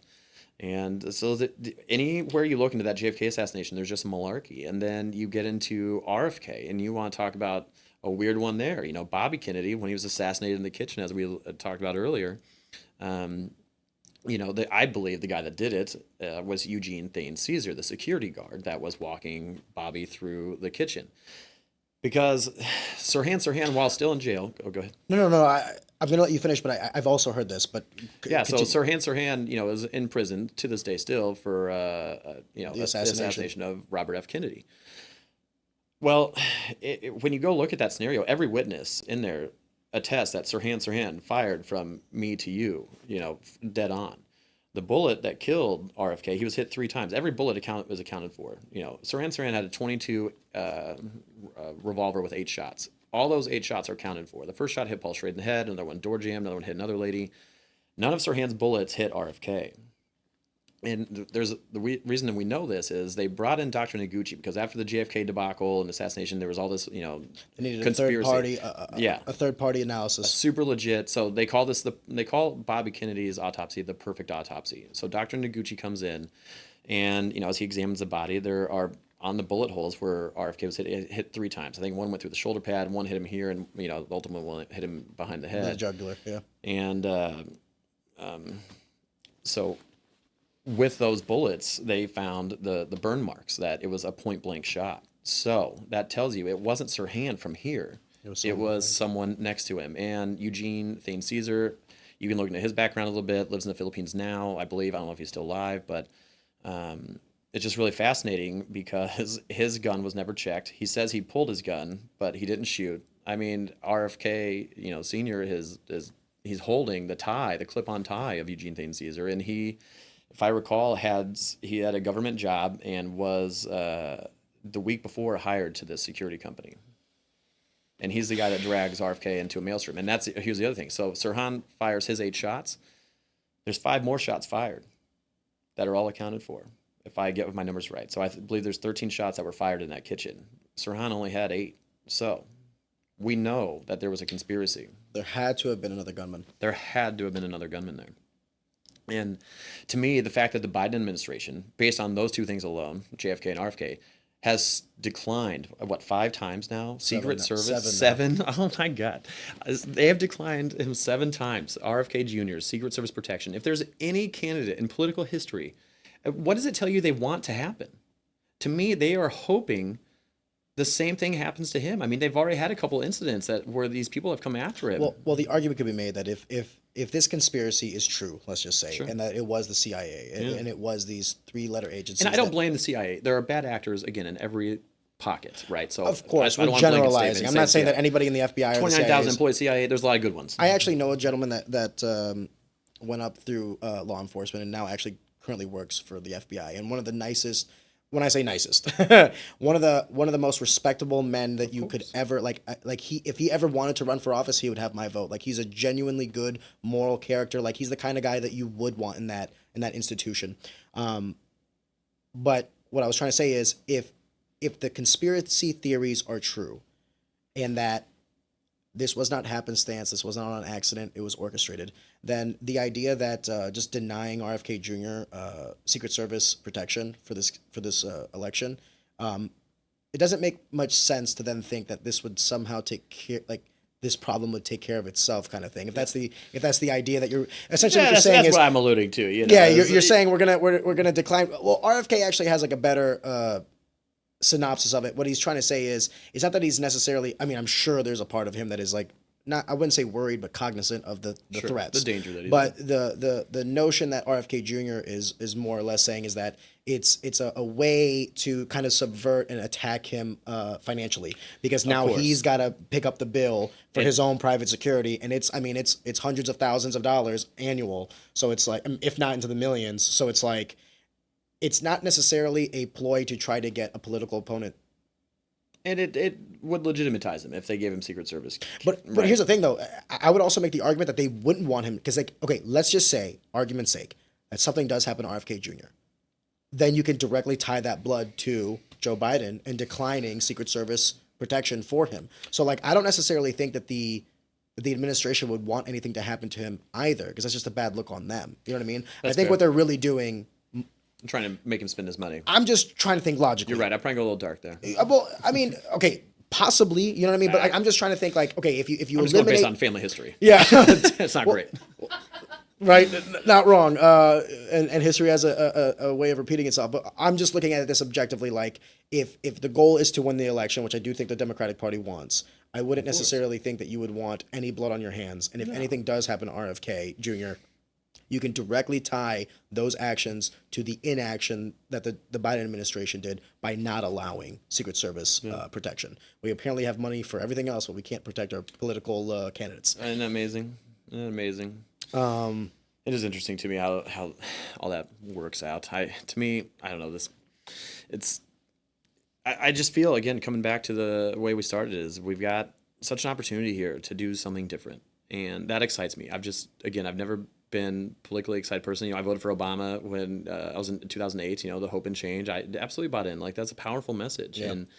And to me, what RFK, whether you believe all of his stances or not, you just got to give this guy a chance, and not in a soundbite. Listen, it's got to be a long form conversation, which I know is hard. Do you think he has a legitimate shot of winning? I sure do. I mean, really, the pessimist in me, the I know, optimist in me wants. Nothing would make me happier if nothing else, to finally get a third candidate, like a third party candidate, into the executive office. But do I think that it will actually happen? I mean, we're legitimately, you're seeing, and he's doing a good job of this, but he's getting ballot access in state by state. But like, California yesterday. Exactly. Awesome. And, well, the one that's not necessarily California is the big one. It's Minnesota, because that's a battleground state, right? So it's like that one was actually, like, if you were really looking at it, the people that are in like the know, like that was actually a big deal. And like you're already seeing some of the lawsuits that are coming down from the Democratic, the DNC, to try to like overturn that. But like there's no leg to stand on, because it's like, it's just obvious. Makes them spend more money. Exactly. Did you see what happened in Hawaii? So he got ballot access in Hawaii, and they sued, the Democratic Party sued, and like some like mom volunteer, like had never practiced a day of law in her life, went in and represented RFK Jr. and won. Really? Like, and it was even stated that like the judge had to like tell her like, you can't really object on that. Like they had to kind of coach her into representing RFK Jr. Really? But she did it free of charge, and she's like, I can do it, and she won. Wow. So she beat these law firms that the DNC.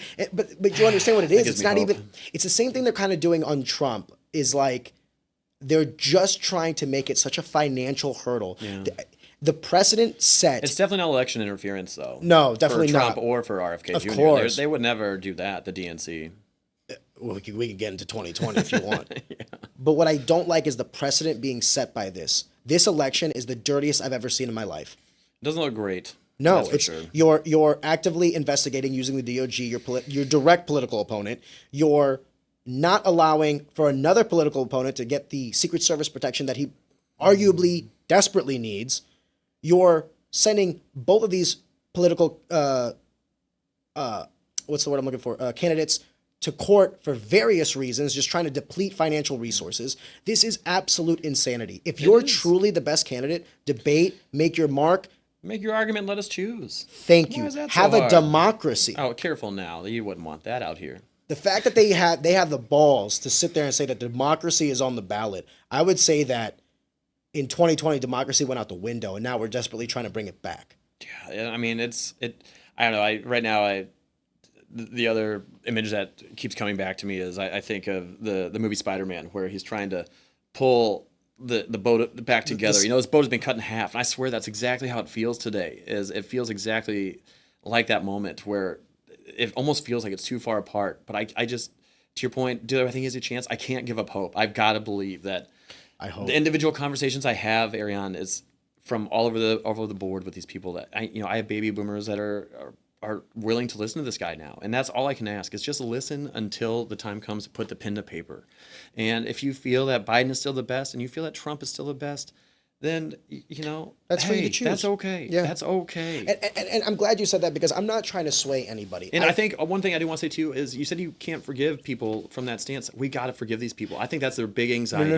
Maybe I misunderstood that. No. I'm not saying that I don't forgive someone for voting for Biden or voting for Trump. I would never listen. At the end of the day, the beauty of America is that you do have that choice. Yes. Like you have the vote, and that is the most powerful tool that you have for your own civic duty. And I would never hate anybody for however they would vote. What I hate, or not hate is a strong word.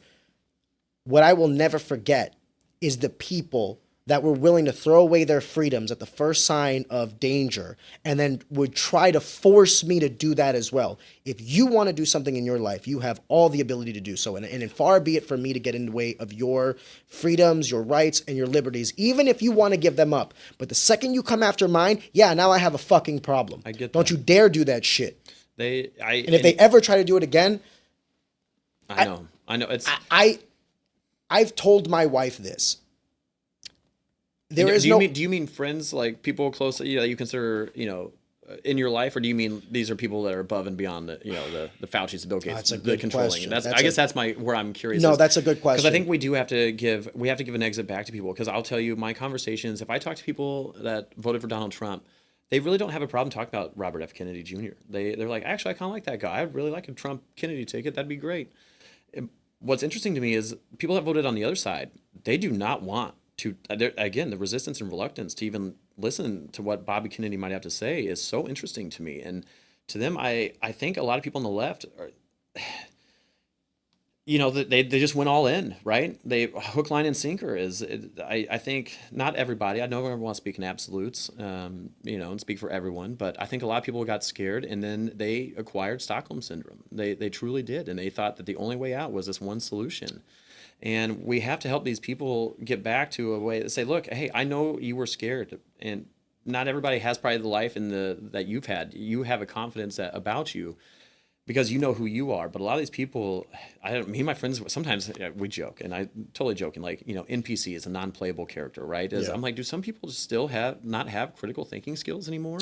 And I was in the same boat. I got tricked. I was psyoped myself. I got the Johnson & Johnson, which was pulled. And no one talks about that, why that was pulled.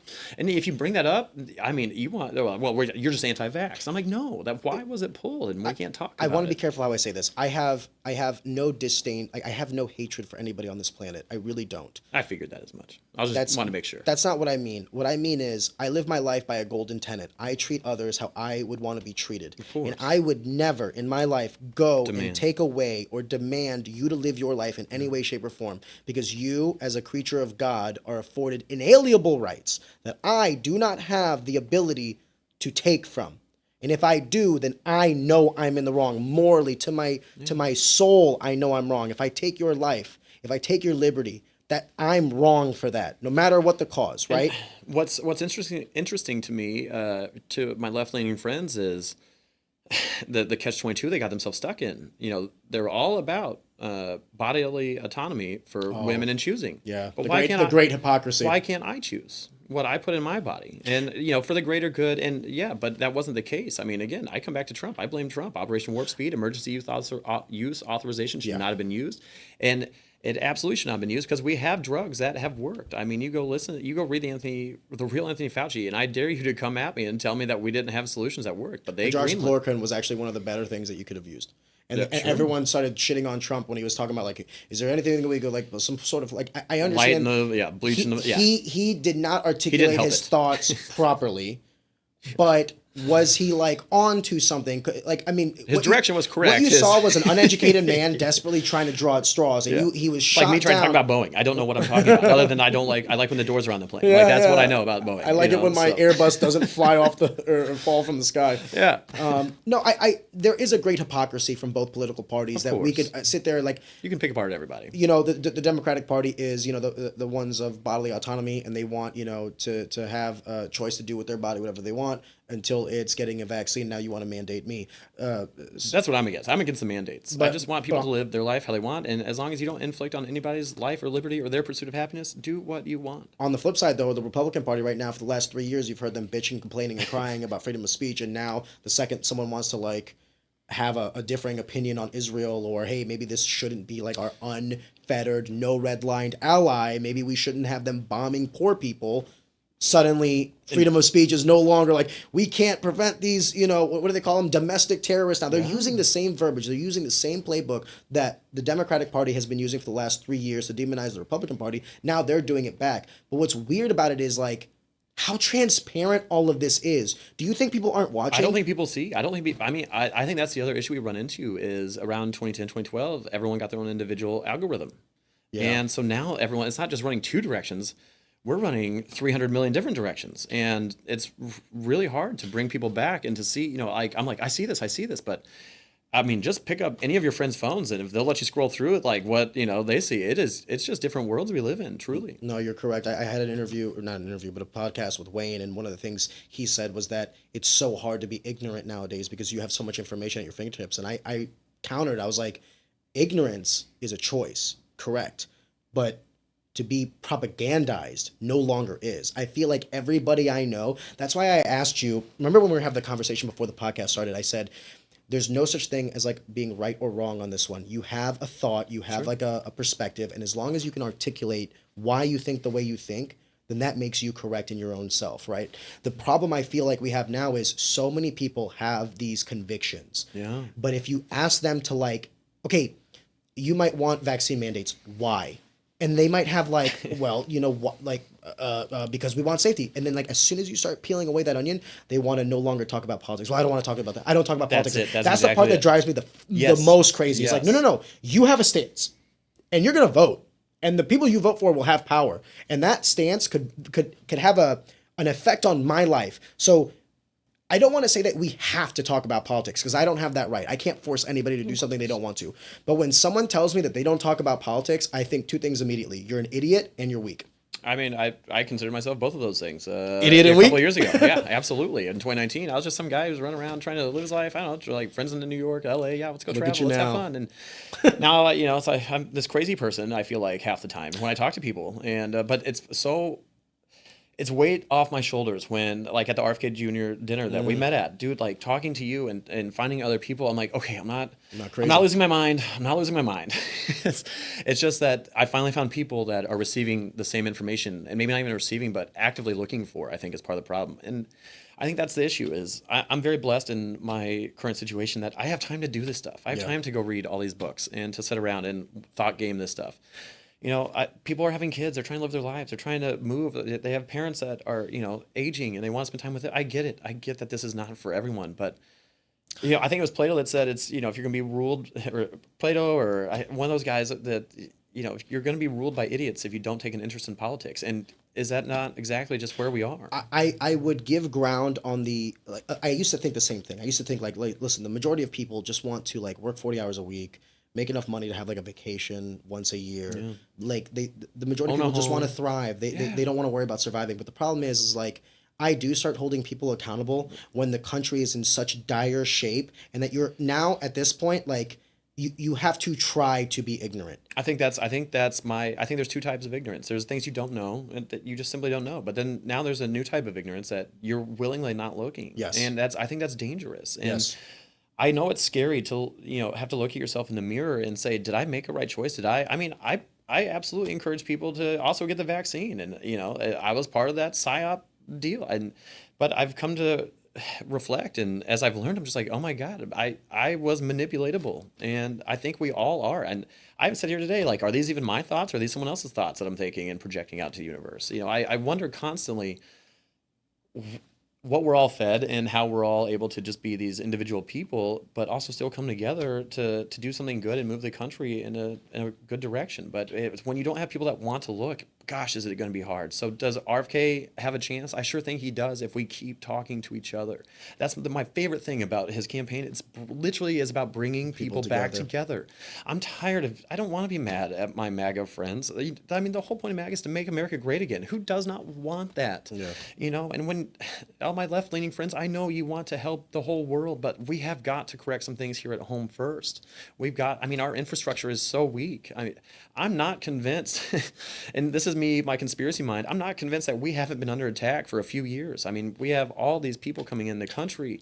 We have our roads, our infrastructure is weak. America is very strong at the teeth, but our infrastructure, look at the Baltimore Bridge incident. Yeah. I'm not saying there's malarkey or conspiracy there, but it should be at least looked into, right? And why is that such a crazy thing to say, to do the investigation? And I just, I'm not certain. You look at these food plants that are catching fire. Our water is being poisoned. Norfolk Southern, these trains that crash. I felt like there were trains crashing all the time there a couple of years ago, and they finally seem to reel that back in. But how much of that could also be like negligence? How much of that could be like also like, victory defeating people? Like with regards to like infrastructure and all these other things. And how much of it is just chance? Yeah. Like, things just happen. I want to be careful because I don't want to sound like this conspiracy guy in all things. Like, I don't, but I know I sound like that. So same. Same. Have a little self-real. The problem is like where there's smoke, there's fire, but like you can't try to see a fire everywhere. Of course. If you have a hammer, then everything you see is a nail kind of thing. Yeah. And my first inclination now is skepticism, right? But Absolutely. before I take that leap into like, okay, is this like are there variables at play here that seem mischievous? If not readily available, then I kind of back off a little bit because, dude, I there was a year there where I was looking for rabbit holes to go down, and it was not a healthy way to live because then I was trying to like, it's one of those things where you want confirmation bias. Like I'm looking for something, and now I will attach it to anything that will kind of confirm the bias that I have because I want there to be a conspiracy. You put that lens on that is looking I want there to be this deeper meaning to all these woes when it could also just be something as simple as like, dude, we had dumb people in charge and now shit has degraded. You know what I mean? So now we just have to have smart people in charge. And to me, people wanted Trump in there because they wanted him to go break stuff. They were mad at the establishment. Yeah. Well, guess what? It's broken. It worked. We did it. But I don't think Biden's the guy to fix it. What do you think about his first 4 years? It's so hard. If you were to give him a grade, A, B, C, D, E. I guess A, B, C, D, E. A, B, C, D, F. Sorry. I try to. I'll do my best to eliminate my own prejudices, which is hard. Because I'm talking about objectively. Objectively, not the individual. The administration. I love that he didn't start another war. I don't think he was right in Syria. I think he caused some issues there. No human being is going to nail this. The Abraham Accords was amazing. The Abraham Accords, yeah, good, but give Jared Kushner some credit because like he got appointed to Secretary of State and did, in my opinion, a damn good job for someone with no experience. Hey, we weren't having October 7th, is what I'll say. But to me, that was, again, I think a little bit of a Band-Aid, and that was just paying these other countries off to, stop it. We were sending money to these other countries. And maybe that's what it takes. I don't know. I don't know the solution. Again, I'm just some hillbilly in the middle of Missouri that lives in Denver, And, but this amount of money we just keep sending for these wars, I hate it. It's unsustainable. To RFK Jr.'s point on the Ben Shapiro podcast, he said for the last 15, 20 years, all we've done is blow up churches and schools and hospitals and infrastructure and roads and bridges. And for the last 15, 20 years, you know what China has done is they've spent the exact same $8 trillion with their, Belt and Road Initiative, basically acquiring 16 of the 19 lithium mines in Africa. Africa is kicking out the U.S. military guys. Yes, for the first time in their history. Yeah, and again, I want them to live their lives. And you talk about a country or a continent that's been completely messed with. Man, you want to go in a dark rabbit hole? Go read chapters 9 and 10 about Bill Gates and what they test on people in Africa and Uganda. It'll make you so mad. that guy, to me, I didn't realize that we had real life supervillains in this world growing up. And I always thought Bill Gates was kind of a good guy. Oh, yeah, I made, Xbox. I mean, I should have seen the writing on the wall when I started to have to learn Microsoft Excel that he was not a good person. But this guy's been on what, Epstein's plane 37 times. Even his wife or ex-wife came out and said, well, one of the reasons was the divorce. And I mean, this guy's he's just not a good guy. And I don't know. And I say that not knowing him. Maybe he's captured. Maybe he has some AI robot controlling him and what he's allowed to invest in, and has him scared to release documents. I don't know. It's just I have a conspiracy mind at this guy. I have a theory on it. You let me know if I'm crazy Okay. on this one. I think that what happens is you create an aristocracy. I think what happens is that you become this hyper successful individual. You've acquired all this wealth and all this, admiration from your peers. You course. feel this respect, and you start to develop this like monolith of a mentality where like, well, maybe I am above these people. Maybe I am smarter. Maybe I am enlightened. I know better than them. And what happens is when you think that you know better and that everybody below you is beneath you, then you start to think like, well, the ends justify the means. I can see past what they see. I can see that this is what we need to do. And like you slowly become the evil villain, but it's like an evil villain where you can kind of see the trajectory happen. Now, do I think that's everybody? No. Am I also like guessing? Yes. But like I don't necessarily think that all of these people are like quote unquote compromised. Like they put them on this pedophile island. Yeah. Because at the end of the day, you have to go there. You have to do the acts. At any point, you could be like, get me the fuck out of here. You know what I mean? So like why go 37 times? at some point it's like also like I'm here with like-minded individuals and this is what they're doing. We are the elite, we are the educated, we are the esteemed and the prosperous of this world. We are the leaders of this world.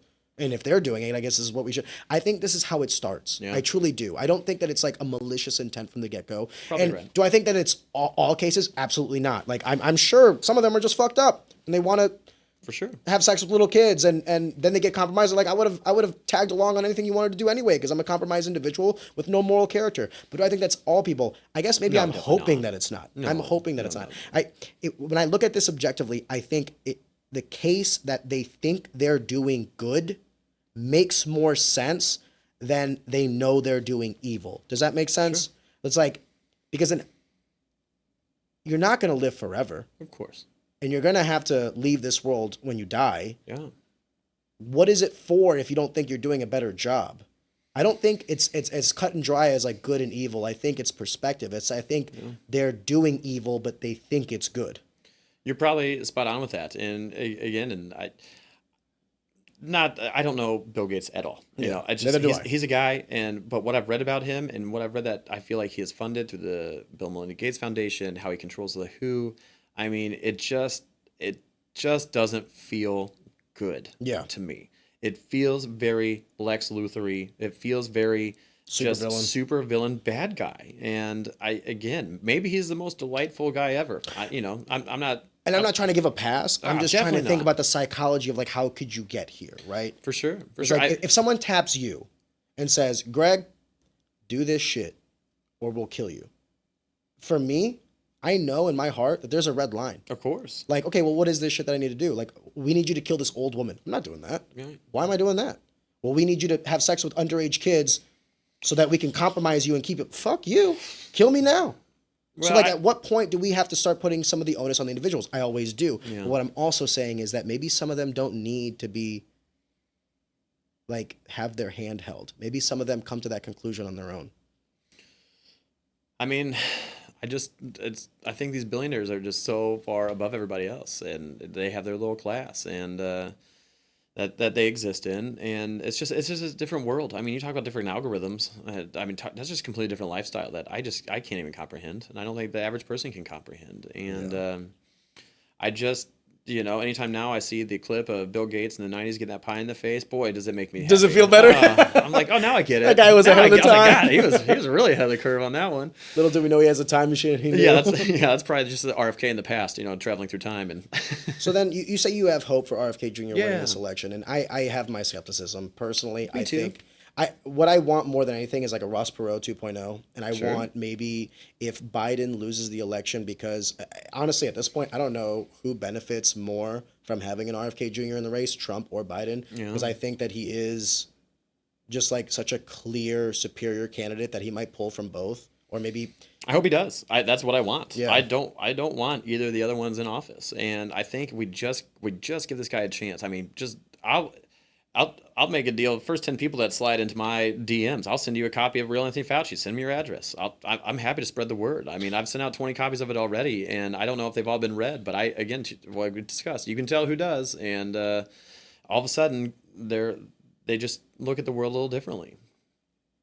I just hope that it shakes the ground enough to make both political parties, remember that they're mortal. I think that is what is happening here, and I think that's why it's so important. And it's exhausting. I don't know why this has become my personal crusade, but I've finally, maybe it's the fact that I've always loved mythology and I've always loved superheroes. And again, I'm not trying to idolize this guy. He's just a guy, but man, this is a guy who does not have to do this. He is putting himself he's putting himself in danger. He's a Kennedy. He could just but that's exactly what the Republicans feel about Trump. Yeah, I know. And that's why I want more Republicans to consider RFK for this exact reason is like it's a hard sell. They could have their money and they could just go off I and think do it's whatever a they want. hard sell.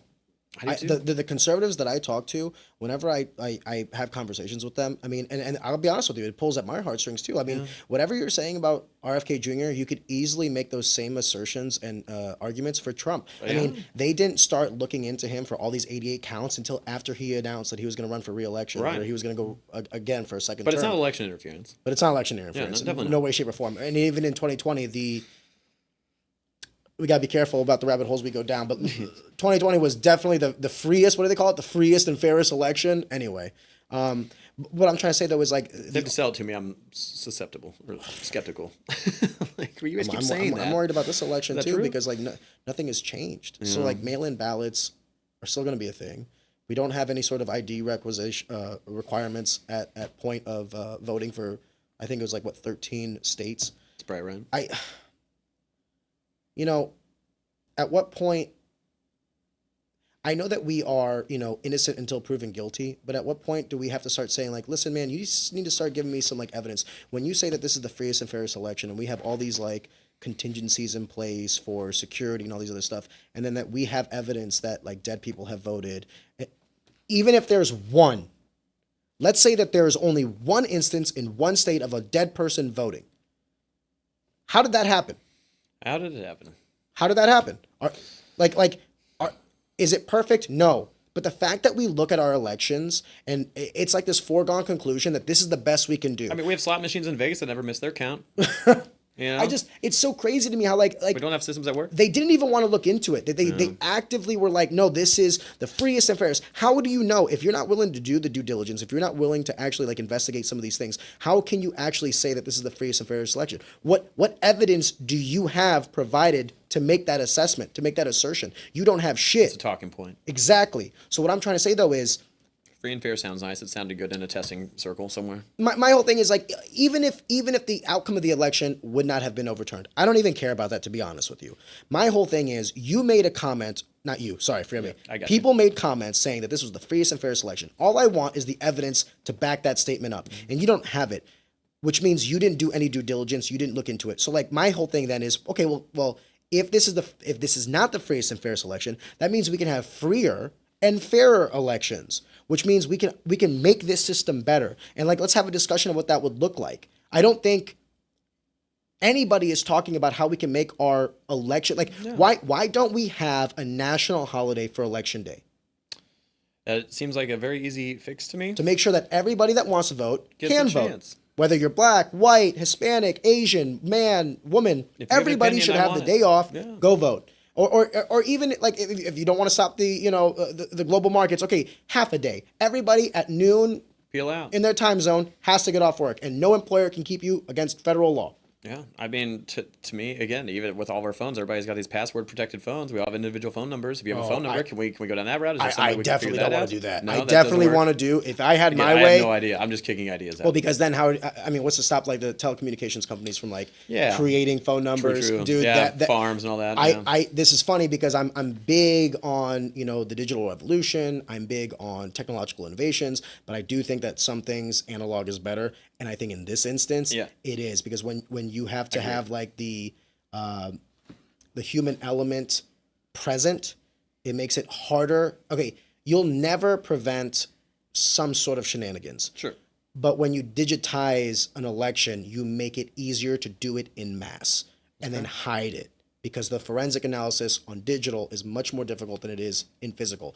We were talking about fingerprints. We were talking about people having to physically go in and submit ballots. And if they had an ID, that would be much more difficult to do in mass for voter fraud, right? But if you digitize it, you're only opening the avenues to make it easier. Are there ways that we could use blockchain and AI and these You things could. to? You could. I mean, to have a I don't know perfect about voting AI, system? but I mean, to the extent that I understand blockchain technology, you could absolutely use that, because then you'd still have a record of like a record within the chain where you can take that point in time and understand the sequence of events and who did what where. Because it wasn't the U.S. government's reached out to one of the But the problem then becomes, cryptocurrencies to like set up a voting system, or does that? well, here's the does thing. that not- I am not subscribed to cryptocurrencies. Like whenever I have people, friends that are really into it, and so I kind of live in this world of I have no idea what I'm talking about, but I'm around people who know what they're talking about. So I they make me also feel have like a lot I of know. people. I don't know. Long story, the way I feel about it is like, when they talk about cryptocurrencies, I think the name is kind of like oxymoronic, because it's not really a currency. Sure. It's a reserve of value. I'll give you that. But then, like, what is the value of cryptocurrency? Whatever someone's willing to pay for it. It's not gold. It's not a tangible asset.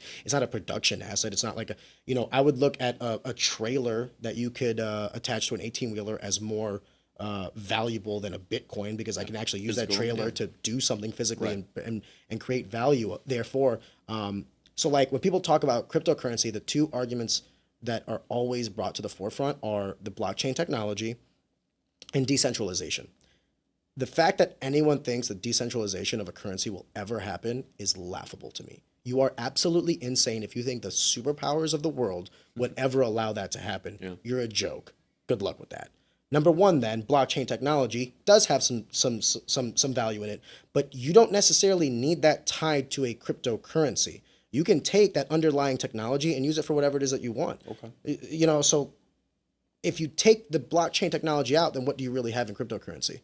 A reserve of value that isn't really pegged to anything the way the dollar is. Like they always say, we need to go back to the gold standard. Anyone that says that we need to go back to the gold standard either isn't American or is dumb. Because we Why are is the it that? petroleum dollar. We have all the power. If you went off, if you got off the petroleum dollar, and let's say you went to a gold standard, so instead of trading oil in dollars, you had to do it in gold. Goodbye, America. Sure. Because we are already hyperinflated. The only reason that we can kind of even somewhat manipulate this the money currency is printer. because we have to buy oil in it. You know what I mean? I actually have a theory, like an economic theory, because I had a buddy. I have a group chat. I have like several group chats, but one of them. Me too. It's because I think people keep leaving my group chats. Well, we have a group chat of like-minded individuals, and one of the guys just had a very generic question. He's like, "Guys, at what point is like the national debt like a problem?" He's like, "We're at $34 trillion now. Is it 40 trillion? Is it 50 trillion?" And at face value, it's a very honest question. Like, hey, at what point do I need to start being Right now, doesn't every 50 cents of the dollar go to service just the Brother? interest? Is that the? well? Anyway, keep going. Sorry. No. Continue on. No, it's about 5 cents, not Oh, 50. it's- 50 okay. cents would be Astronomically bad. you're in a failed state. Oh, okay, gotcha. So 50 cents, you're done. I must have heard that differently. or You would wrong. have to get to about $100 trillion of debt to get to that. Wow. Because of the way interest works and the economies of scale and like the time value of money, it's like, Sure. so I told them, my response was essentially this. I was like, you're already in the worst case scenario. For the last 20 years, we've been telling ourselves like we're borrowing today at the cost of tomorrow, right? Well, that debt is now come due. You're $34 trillion in debt. To put that into perspective, you were talking about the difference between a million and a billion, the difference between a billion and a trillion, Oh, God. and a million and a billion and a trillion. It's hard for the human mind to really fathom. We are already past a breaking point. There was thought of like 2 ways that the general public thinks that you can get out of this debt. A is taxing your way out of it, and B is growing your way out of it. For the longest time, the conservatives thought that we could always just grow ourselves out of it. That like if we unleashed innovation in the American namespace, we could. The debt, like, think about it. Like if you have student loan debt, it seems like a lot, but then you get a better job, and suddenly that debt doesn't seem so bad. Think of that thought, but at the state level, the national level, it's like, yeah, we have a lot of debt, but if we can get more money, more production, more value, then that debt kind of decreases in true value. That's one way to look at it. The second way is to tax your way out of it, which is, in my opinion, if you genuinely think you're going to tax your way out of $10 trillion worth of debt, you're an idiot. $34 trillion of debt, you don't understand monetary policy. Not only that, but if you did try to increase the taxes to the rate that it would have to be to just balance the budget, right? Because we're already operating at a $1.1 trillion deficit annually. Wow. So like if you wanted to tax, we're already negative in an annual budget. So you're going to have to tax more to get to a balanced budget and then tax more after that in order to like actually put down some payment on the principal of our debt, okay? So what you're essentially saying is we're going to stifle the American economy. We're going to siphon money out of the people, out of entrepreneurial-minded individuals, out of the lifeblood of our economy in order to pay this debt. Why?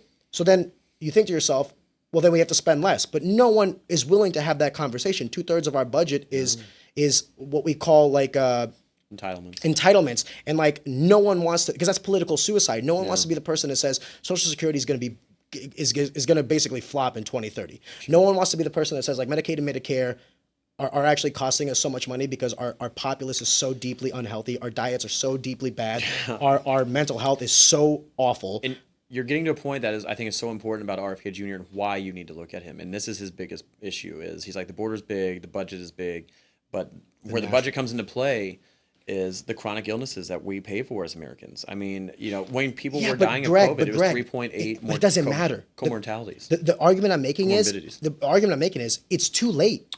There's nothing we can do. $34 trillion of debt. The only way that you would actually tangibly make a difference in that for the long run is if you cut our budget 2/3. Not $1 trillion, not $2 trillion. You got to cut it by at least 4. Yeah. Because you have to start paying principal and interest.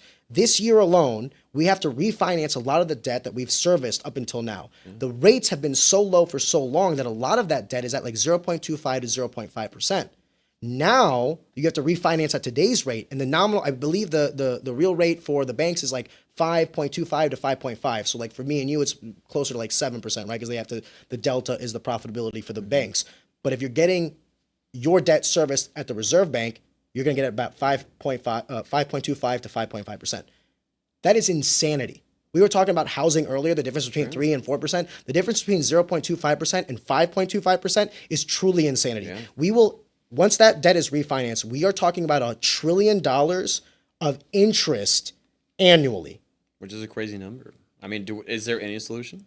So that's what I was trying to get to, is like, to the point of my buddy's question was like, at what point should I be worried? I told him 5 years ago you should have been worried. It's too late now. At this point in time, there is no monetary policy that we can do to like fix this or steer this ship. And by the way, if anyone is willing to argue with me or debate me on this, I would love to have them on the podcast. I will sit across from anybody that can sit there and tell me that we can either tax our way out of this or grow our way out of this, because I will laugh at your face. I'll be interested in it. But I do think we have to try, and we have to do some things. And to the point with RFK Jr., what his idea is behind that is, with the chronic illness, if we can reduce the amount of money Americans are spending on illness, it's going to save so much money. So again, can we cut some of the budget? Can we cut 1/3 of the military budget?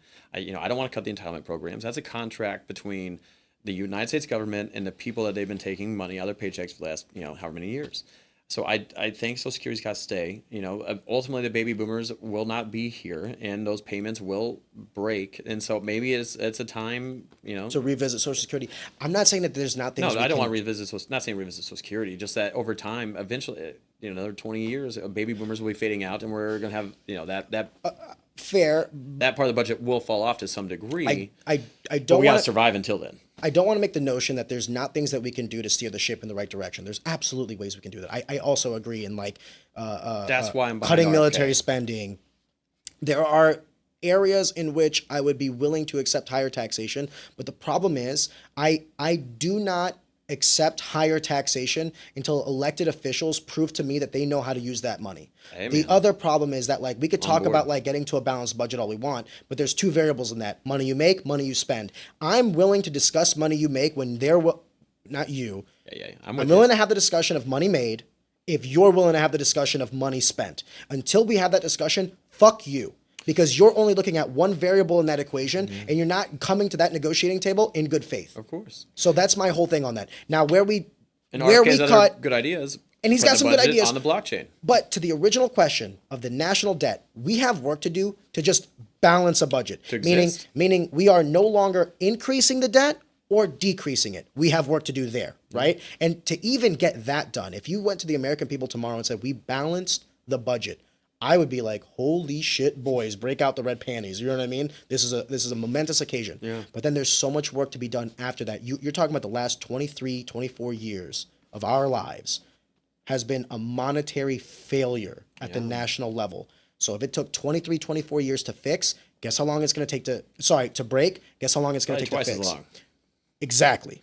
That's what I was going to say. It's not the same. It's going to be twice as long. Have you read the book The Fourth Turning? No. Oh man, it's a short audiobook. It talks about the basically these cycles we go in about every 80 years and how we are currently in a downturn. What no one could tell, I'm sure, looking outside at the news. But we're close to the turnaround, is according to this book. I highly recommend the book, The Fourth Turning. I mean, it's only a 4 or 5 hour audiobook. You can listen to it. If you're Well, let me ask you, do you disagree in my assertion, or do you feel like I'm being hyperbolic? I don't even know what it is I want. I guess to the point that I'd come back to is I want just transparency and someone to speak to me and make me feel like they're being honest with me. And that's where RFK strikes me is, again, he could be lying about things. Sure, he can. But there's something in the way he speaks that it just, I believe in this man. And I know people feel the same way about Biden. I know people feel the same way about Trump. But I've listened to those guys too over the last few years, and I'm just telling you, you got to give my guy a shot. Give him a long form conversation. When you said here, I truly feel like he's assembling this amazing team. Whether it's the Joe Rogans, the Whitney Cummings, you have Theo Vaughn, all these guys that have him on their podcasts. I mean, and granted, these are all comedians, but I think there is truth in comedy. That's what makes comedy so funny, right? Is the truth in the joke. And these guys are willing to talk to him where the media won't, and these long-term conversations. And now, I'll give kudos to CNN. I can't remember the reporter's name, but she had RFK on for 35 minutes here in the last week, and it was a fantastic interview. It was. I just couldn't believe that they gave him that platform. Now I'm going to be shocked if they ever give him that much time again. 35 minutes between that was in a podcast. 35 minutes is like, that's a bad episode on cable television. That's prime time, baby. Yeah, I mean, to the baby boomer crowd sitting there for that long, listening to that guy, that had to be like pulling teeth. And but we've got to continue to listen to these people and sift through the bad ones. And there are bad actors in every industry. I'm sure you've had it in yours. I've had it in mine. We obviously have bad actors in Congress, and I just think it's important that we continue to talk about it. And the answer is not to not discuss it. And I know it's uncomfortable, and I know it's hard, and I think a lot of people are feeling like they got tricked, and now they just, even myself, there was a time period shortly where I was like, I just don't want to deal with this anymore. I want to put it down and check out. But once I found the real Anthony Fauci and I understood what was happening and these books started coming out, the Wuhan cover-up, I was like, yeah, what did happen? I do want to know. And I don't know, maybe I just have the time and the curiosity to dive into these things that others don't. What's your response to a lot of people our age are making the argument of saying, like, whatever, just make more money, and the problems of today won't really affect me. What is your response to that? Because they're not necessarily incorrect. Of course. I mean, if you make more money, then you're a little bit more numb to the happenings of geopolitics and the federal government. I mean, your needs and wants are met for the most part, and you're still thriving in an economy that might not necessarily be serving the majority anymore. Yeah. But I have a lot of successful younger friends. Like you're 38, I'm 31. I would say that we've never had a conversation about salary, but I would like to think that we do okay for ourselves, and a lot of people in my circle also do okay for themselves. And the common response I get whenever I'm having these conversations is like, Ariane, why do you care? It doesn't affect you.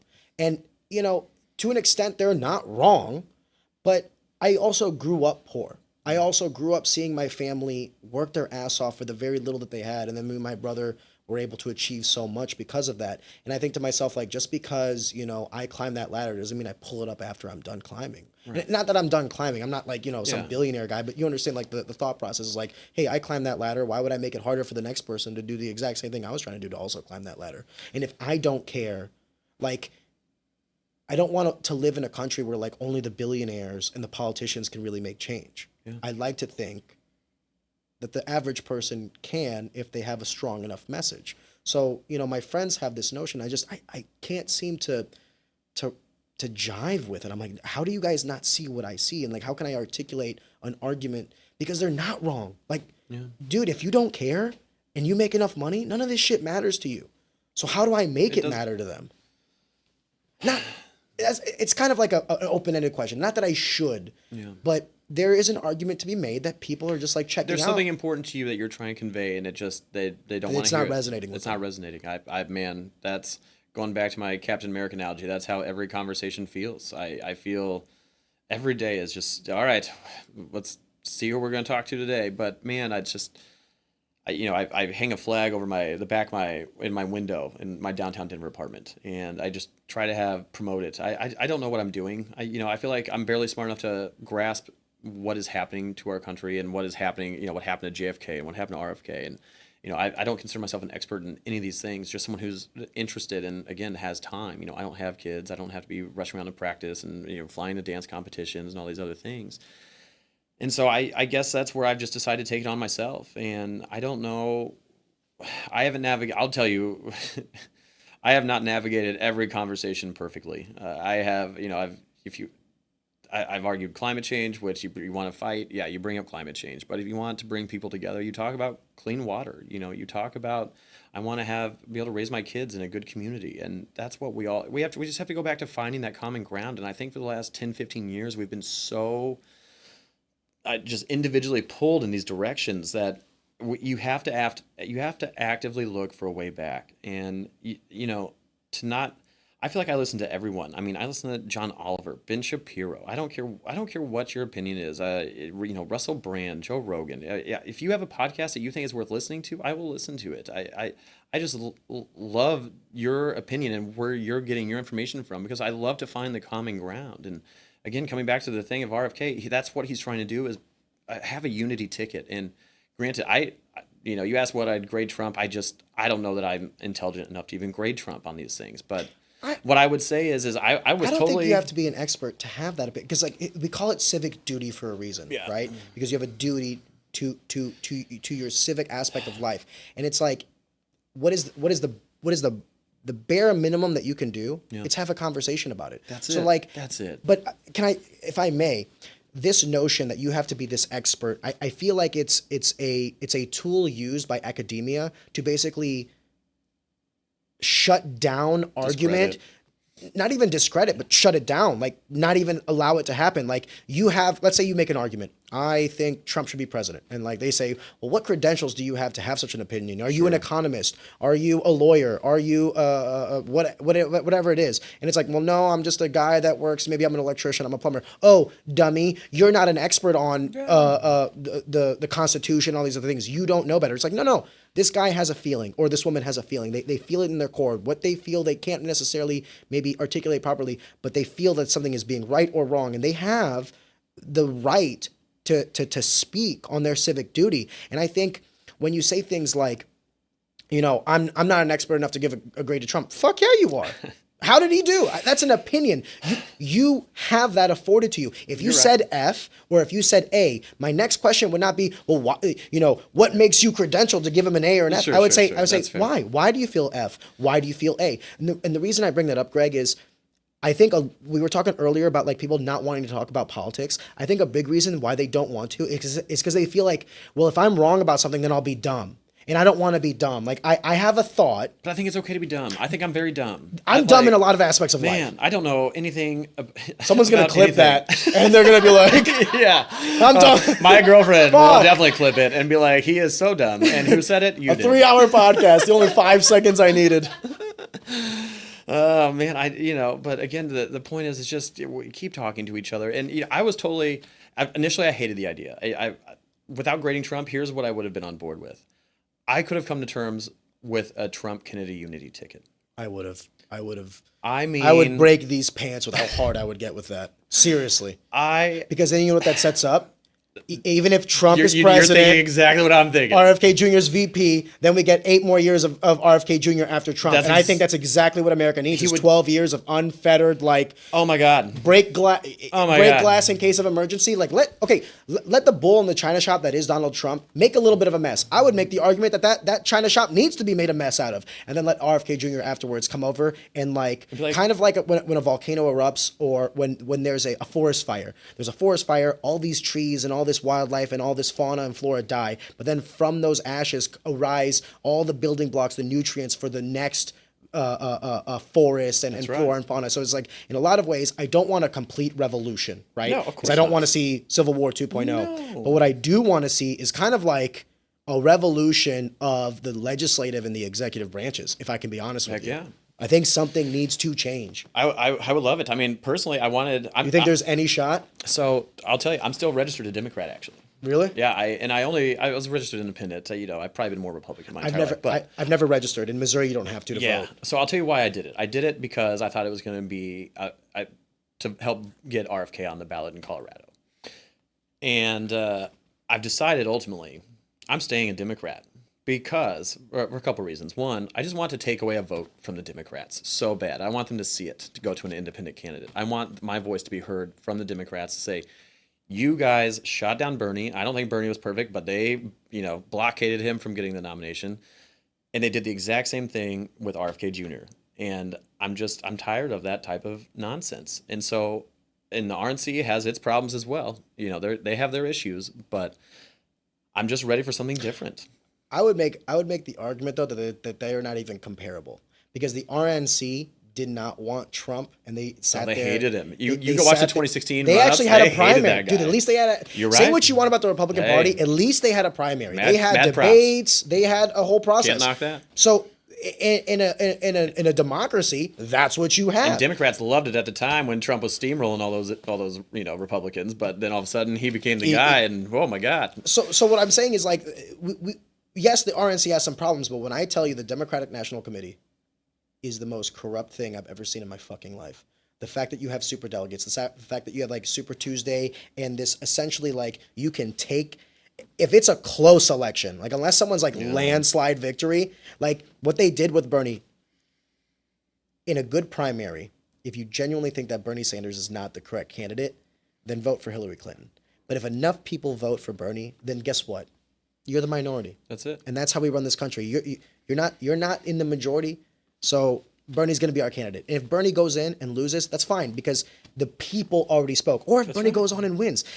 That's my whole thing, is like, just get out of the way of democracy. Yeah. We're all talking about how, like, democracy's on the ballot. Like, get out of the fucking way and let it happen on its own. We already have the system in place. Yeah. You're doing everything that you can to prevent democracy from happening. And that's personally, at this time, I know...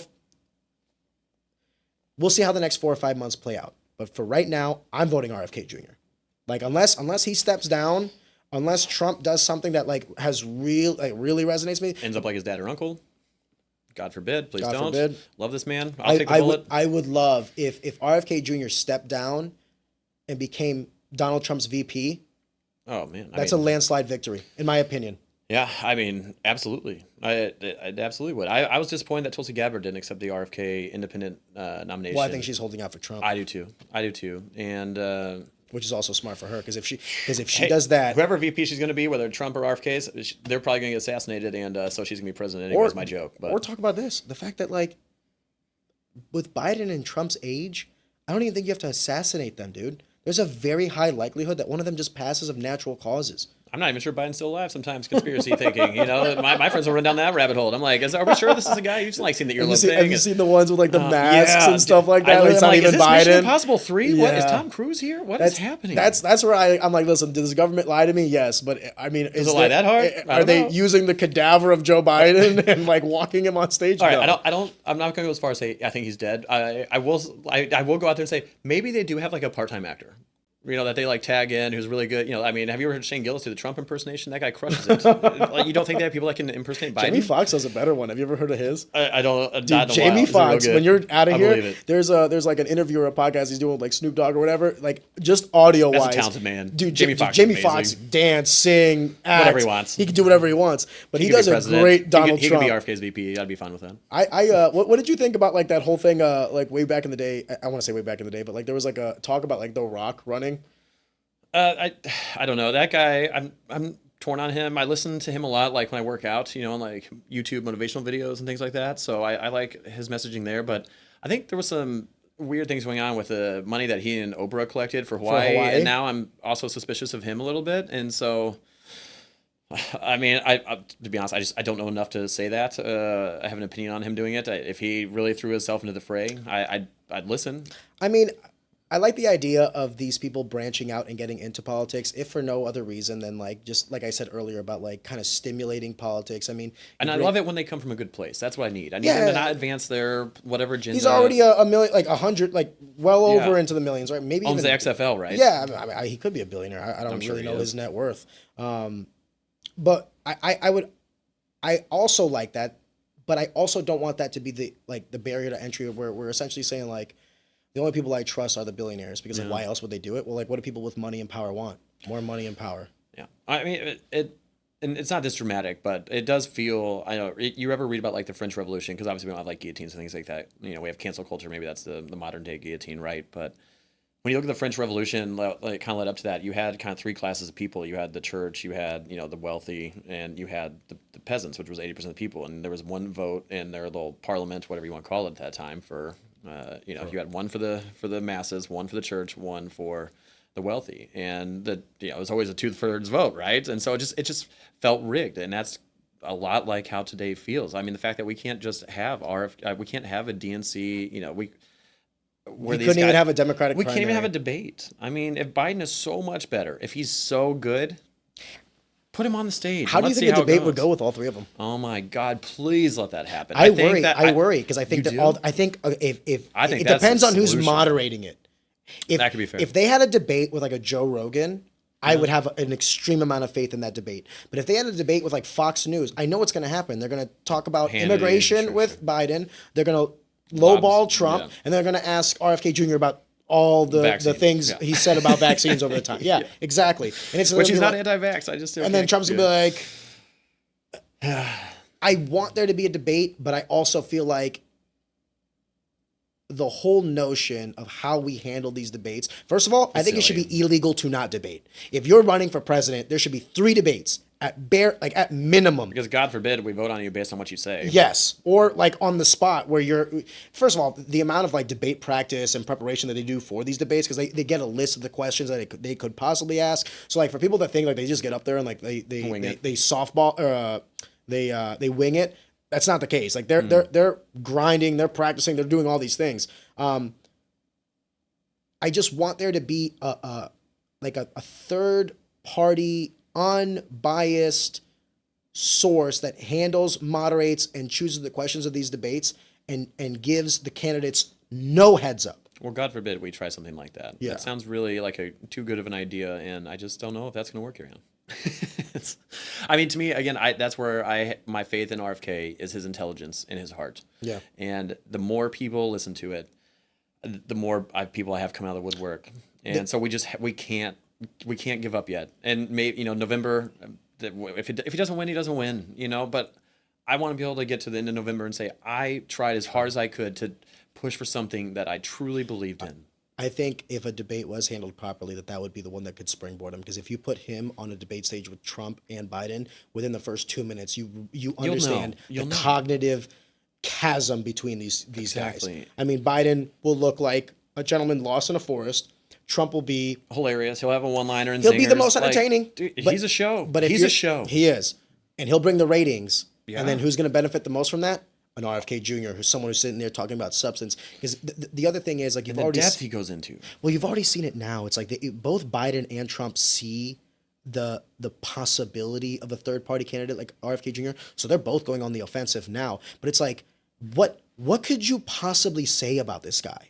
Yeah. Truly, like, This guy's life mission has been to fight for the small man. Clean up the water, clean up the environment. I mean, if you're an environmentalist, you have to be obsessed with this If guy. you're if you're interested in climate change, as far as I'm concerned, RFK Jr. is your only candidate. If you're actually in for shaking up labor unions and providing more freedom to labor, your only candidate is RFK Jr.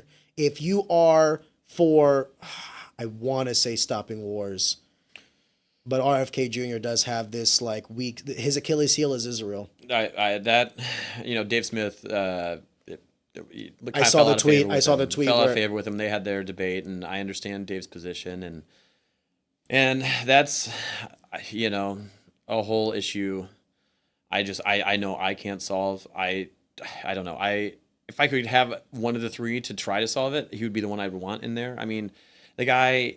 I just have to think about where he's at from a friend standpoint. He's friends with Larry David. He has very deep ties to the Jewish community, and so I do too. I have friends that are Jewish and went to school here in WashU, and here the last couple days they've got things going on there. Being Israeli are two completely different. Totally things. true. Totally true. It's like I'm. But my Jewish friends that I talk to, I guess this is the top of their soft mind. spot for them? For sure. And I mean, and Christians too. I mean, Judaism and Christianity have their ties in the same foundation. Well, Jerusalem has the trifecta. I mean, you have the mosques, you have the synagogues, and you also have the chapels. And nothing breaks my heart more than that part of the world. The Middle East is such a beautiful part of the world with so much history, and it's just so torn apart. Have you ever been to Jerusalem? I've never been to the Middle East. It is. I've been there twice. When I worked for Amdocs, we did some travel for work. I've been there twice, and I would be lying to you if I said you don't feel something there. Yeah. There is a beauty to that, but there's also like a somber tone when you realize like how much death and destruction has eclipsed that land. And it's a weird thing. It's like the duality of religion, both the beauty and the magnificence of it, while simultaneously also kind of diving into the darker aspects of like, when you give someone something to die for. Yeah. It can get dark quick. Part of my mom's trip that we did to D.C. was going to Arlington and the Tomb of the Unknown Soldier, and maybe I commented on it earlier, but how the kids quieted down. But it was a powerful place, and when you're around 400, almost 500,000 people that have given their lives and dedicated to us to again live in this country and exist and be the best versions of ourselves, as you attributed to. I have a trip later this summer. For the first time since pre-COVID, I'm going to take a vacation and go over to France. And one of the things I really want to do is to go to the beaches of Normandy. And my father fought in World War II. My grandfather fought in World War II. And just what I felt at Arlington, I have a feeling is very much what you felt in Israel and Jerusalem. And I think probably what I'm going to feel in Normandy is just this stopping to reflect on how fortunate we are. I mean, I sit here and think sometimes, I just can't compute it. It's like the number 1 trillion is thinking of all the wars, all the conflicts, every bullet, every truck, every car accident, how lucky we are to be here. Like my grandfather, the story that's been told, and I have not totally verified this, but I just talked to a friend who was going to help me try to figure this out. We think he was on his way to the Battle of the Bulge when a truck ran over a landmine and he was injured. And he obviously probably had friends that died over there in World War II. And I wish people could just stop and think about how fortunate we are today. And I know it's difficult times with the politics and it's hard to talk about and it's difficult, but I think the difficult things are what we have to go through to make an improvement in this world. And I know, I don't know what the answer is, Ariane, but I know the answer is not talking to each other. If we just isolate ourselves, then we lose. And I hate the idea of that. So I don't know if obviously RFK Jr. doesn't have the biggest chance of the candidates, but he's got a chance. And man, that's all I feel like I need. And I want to root for him so hard. And anytime someone just sends me a message that hey, you opened my eyes to him, or I gave him a shot, or I'll listen to him, and it just means so much to me. I just can't even explain it. I think silence. I think silence is the fuel for violence, and that if you really want peace, you need the transparency and conversation. Yeah. I mean, only when we don't understand one another can we sit there and start to misjudge and to extrapolate falsehoods. But if I talk to you, even if you tell me things that I don't like, even if you tell me things that I don't necessarily agree with, at least I understand where you're coming from. And then if I understand where you're coming from, then I can at least We have have an common idea ground. of what you're capable of doing or what you would do. Yeah. And I think you're right. I think I don't want this episode to go down as like like a constant bitch fest about Of things. I course. think it was equal parts, you know, optimism for what can be with pessimism with what is. Sure. Um, Trying to live in reality, right? yeah, I mean, we have problems. Are they insurmountable? Sure feels that way. I have one that I think is, but I've voiced my opinion on that already, and you know what is like funny is like I hope I'm wrong. Yeah. I hope I'm wrong. I hope that that my pessimism is not factual and that I'm just kind of being a glass half empty kind of guy, and the powers that be reoriginate the status quo, and then the future does look bright. I genuinely hope that happens. Yeah. But I think you're onto something. I think that I until want- we have that discussion, Yeah, just keep talking. I mean, this is exactly what we need to be doing. I have not nailed every conversation. You probably haven't nailed every conversation, and of course I have. Yeah, Come what on. am I saying? I mean, you and I are sitting here. Our conversation is how do I get through to my friends, and we just have to keep trying. And obviously there's right and wrong ways to go about it. I don't think you go tell them they're wrong or that that they were mistaken. It's just we have to ask questions and we have to find their pain points, what moves them. To your point, some of your friends, I don't care. I mean, well, you have to care to some degree at some point. I mean, at some point they're going to have kids. Kids will be in school. You're going to care what your kids are being taught. People that say they don't care about politics, that's just not, that's such a silly thing to say, because politics affects everything we do. I mean, it affects how much your food is, where your water comes from, where your energy comes from, how much your energy is going to cost, because there's just so many things that I don't even consider. I It mean, affects every aspect of life, entertainment, every aspect logistics, of everything. life. It's all a part of it. And so to say I don't talk about politics, I just don't know that is the answer. And we have to have courage. Was it Truman? There was nothing to fear but fear itself. And boy, did they scare the heck out of us. They did. 2020, those first few weeks, it was terrifying. Everyone's wiping down groceries. It was kids are, we all have to wear masks, and kids don't understand what's going on. People with their graduations, you think about all the things that were lost and memories that people don't have because of a few people that wanted to lie and not tell the truth. And that, it makes me so mad. And that he lied under oath to Congress, this Anthony Fauci, and he's not in trouble for it. I mean, we have all this money to spend on Donald Trump, but we have a guy that we know we caught lying under oath, and we're not going to send him to jail? To Congress. I mean, that is a federal offense. I thought perjury was. So, I don't know. Again, I don't want to make it a bitch fest. There are problems in the world. I think the solution is we just have to keep persevering and talking to each other. I mean, RFK's analogy is Sisyphus and pushing the stone up the hill, right? I mean, you've got it right there, man. That's it. Every day we got to get up and we have to fight our battles. And, maybe every day, I'll tell you, every day I don't talk about RFK. You might, my girlfriend might disagree, but I like to think I go a couple days here and there. But just keep trying. It's not that I keep politics close to my chest, obviously. I think politics have, not just politics, but like political discourse has happened, I believe, in every single one of our episodes. Yeah. And I don't know if that's a correlation between me, because I can always find, like, someone talks about an issue and I'm like, well, do you really understand why that issue is actually present? It's present because of X, Y, and Z.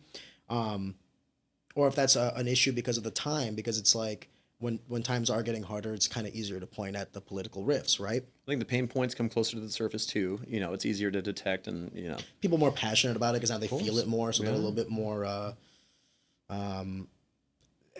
anger, shame, frustration, all the human emotions that can kind of generate a lot of like exuberance and an explosive mentality. I had an idea of how this conversation was going to go, and just like all the good episodes that I've had on my podcast so far, there was like a rubric, a skeleton, and then what it actually turned out to be was kind of like exceeding expectations. I know one thing for certain. I want to have you back on as many times as you want to be on. And every time you're in town, I would love to sit down and just, maybe next time we don't necessarily talk exclusively about RFK Jr. Maybe, I would love that. Maybe next time we also talk about like some current events, or obviously political candidates will be brought up, but what I'm saying sure. is like I would also like to dive into today felt like a lot of complaining, a lot of like corruption denial and looking back at like the darker parts of history while simultaneously having some hope for the future, Yeah. right? But I would also like for next time to be maybe a little bit more constructive, like, well, what are some things that can be done, and how far are we away from like this promised land of opportunity and prosperity and all these other things. I do stand by the notion that like anything that is broken can be fixed, and I don't necessarily think we're broken. I just think that we have a very good system in place. The founding fathers had an infinite amount of wisdom when Oh they my created gosh. this project of self governance, and that just like any great car, if you put a bad driver behind the wheel, you could turn a Ferrari into a deadly weapon. Or Yeah. if you have a great driver, it can be a smooth ride, right? And I think right now we just have some bad drivers, and at any point we can change those drivers, and the car itself is still good. Yeah. I think it's working. I truly believe that there is momentum that's happening, and we're pushing the stone up the hill because this is something that billions of dollars do not want. Yeah. I mean, there are billions of dollars fighting just us having a conversation about this guy, and to me that just makes him more interesting. And I don't know, man. I can't give up yet. I got to keep going, and to the detriment of my friends, I'm sorry. I'm going to keep yelling about him at least until he gives me a reason not to. And if he wins, great. If he doesn't, that's okay. It's not going to be the end of my world. I had a life before RFK Jr. came into it, but boy, he just feels like a beacon of hope to me, and I haven't felt it before, and I just want other people to feel what he has inspired in me. I get the sense of passion from you. It's infectious. I love it. Greg, Man, this been was a awesome. phenomenal episode, man. We've been all over the place. I loved it though. It was just a conversation of. Yeah, man. I told you I don't care what rabbit holes we go down, and I think there was a lot of substance. I think there was a lot of value in this, and I genuinely, this is how I know a good episode. When they end, I can't wait for the next one. Oh man, well, I So can't I wait to can't be wait back. for you to come back, and I can't wait to talk to you again. Yeah, I'll zero in a little bit better next time, and we won't jump No, around so fuck much. it. Go wild, brother. Awesome, Greg man. Tabor, thank you. Aaron, thank you so much.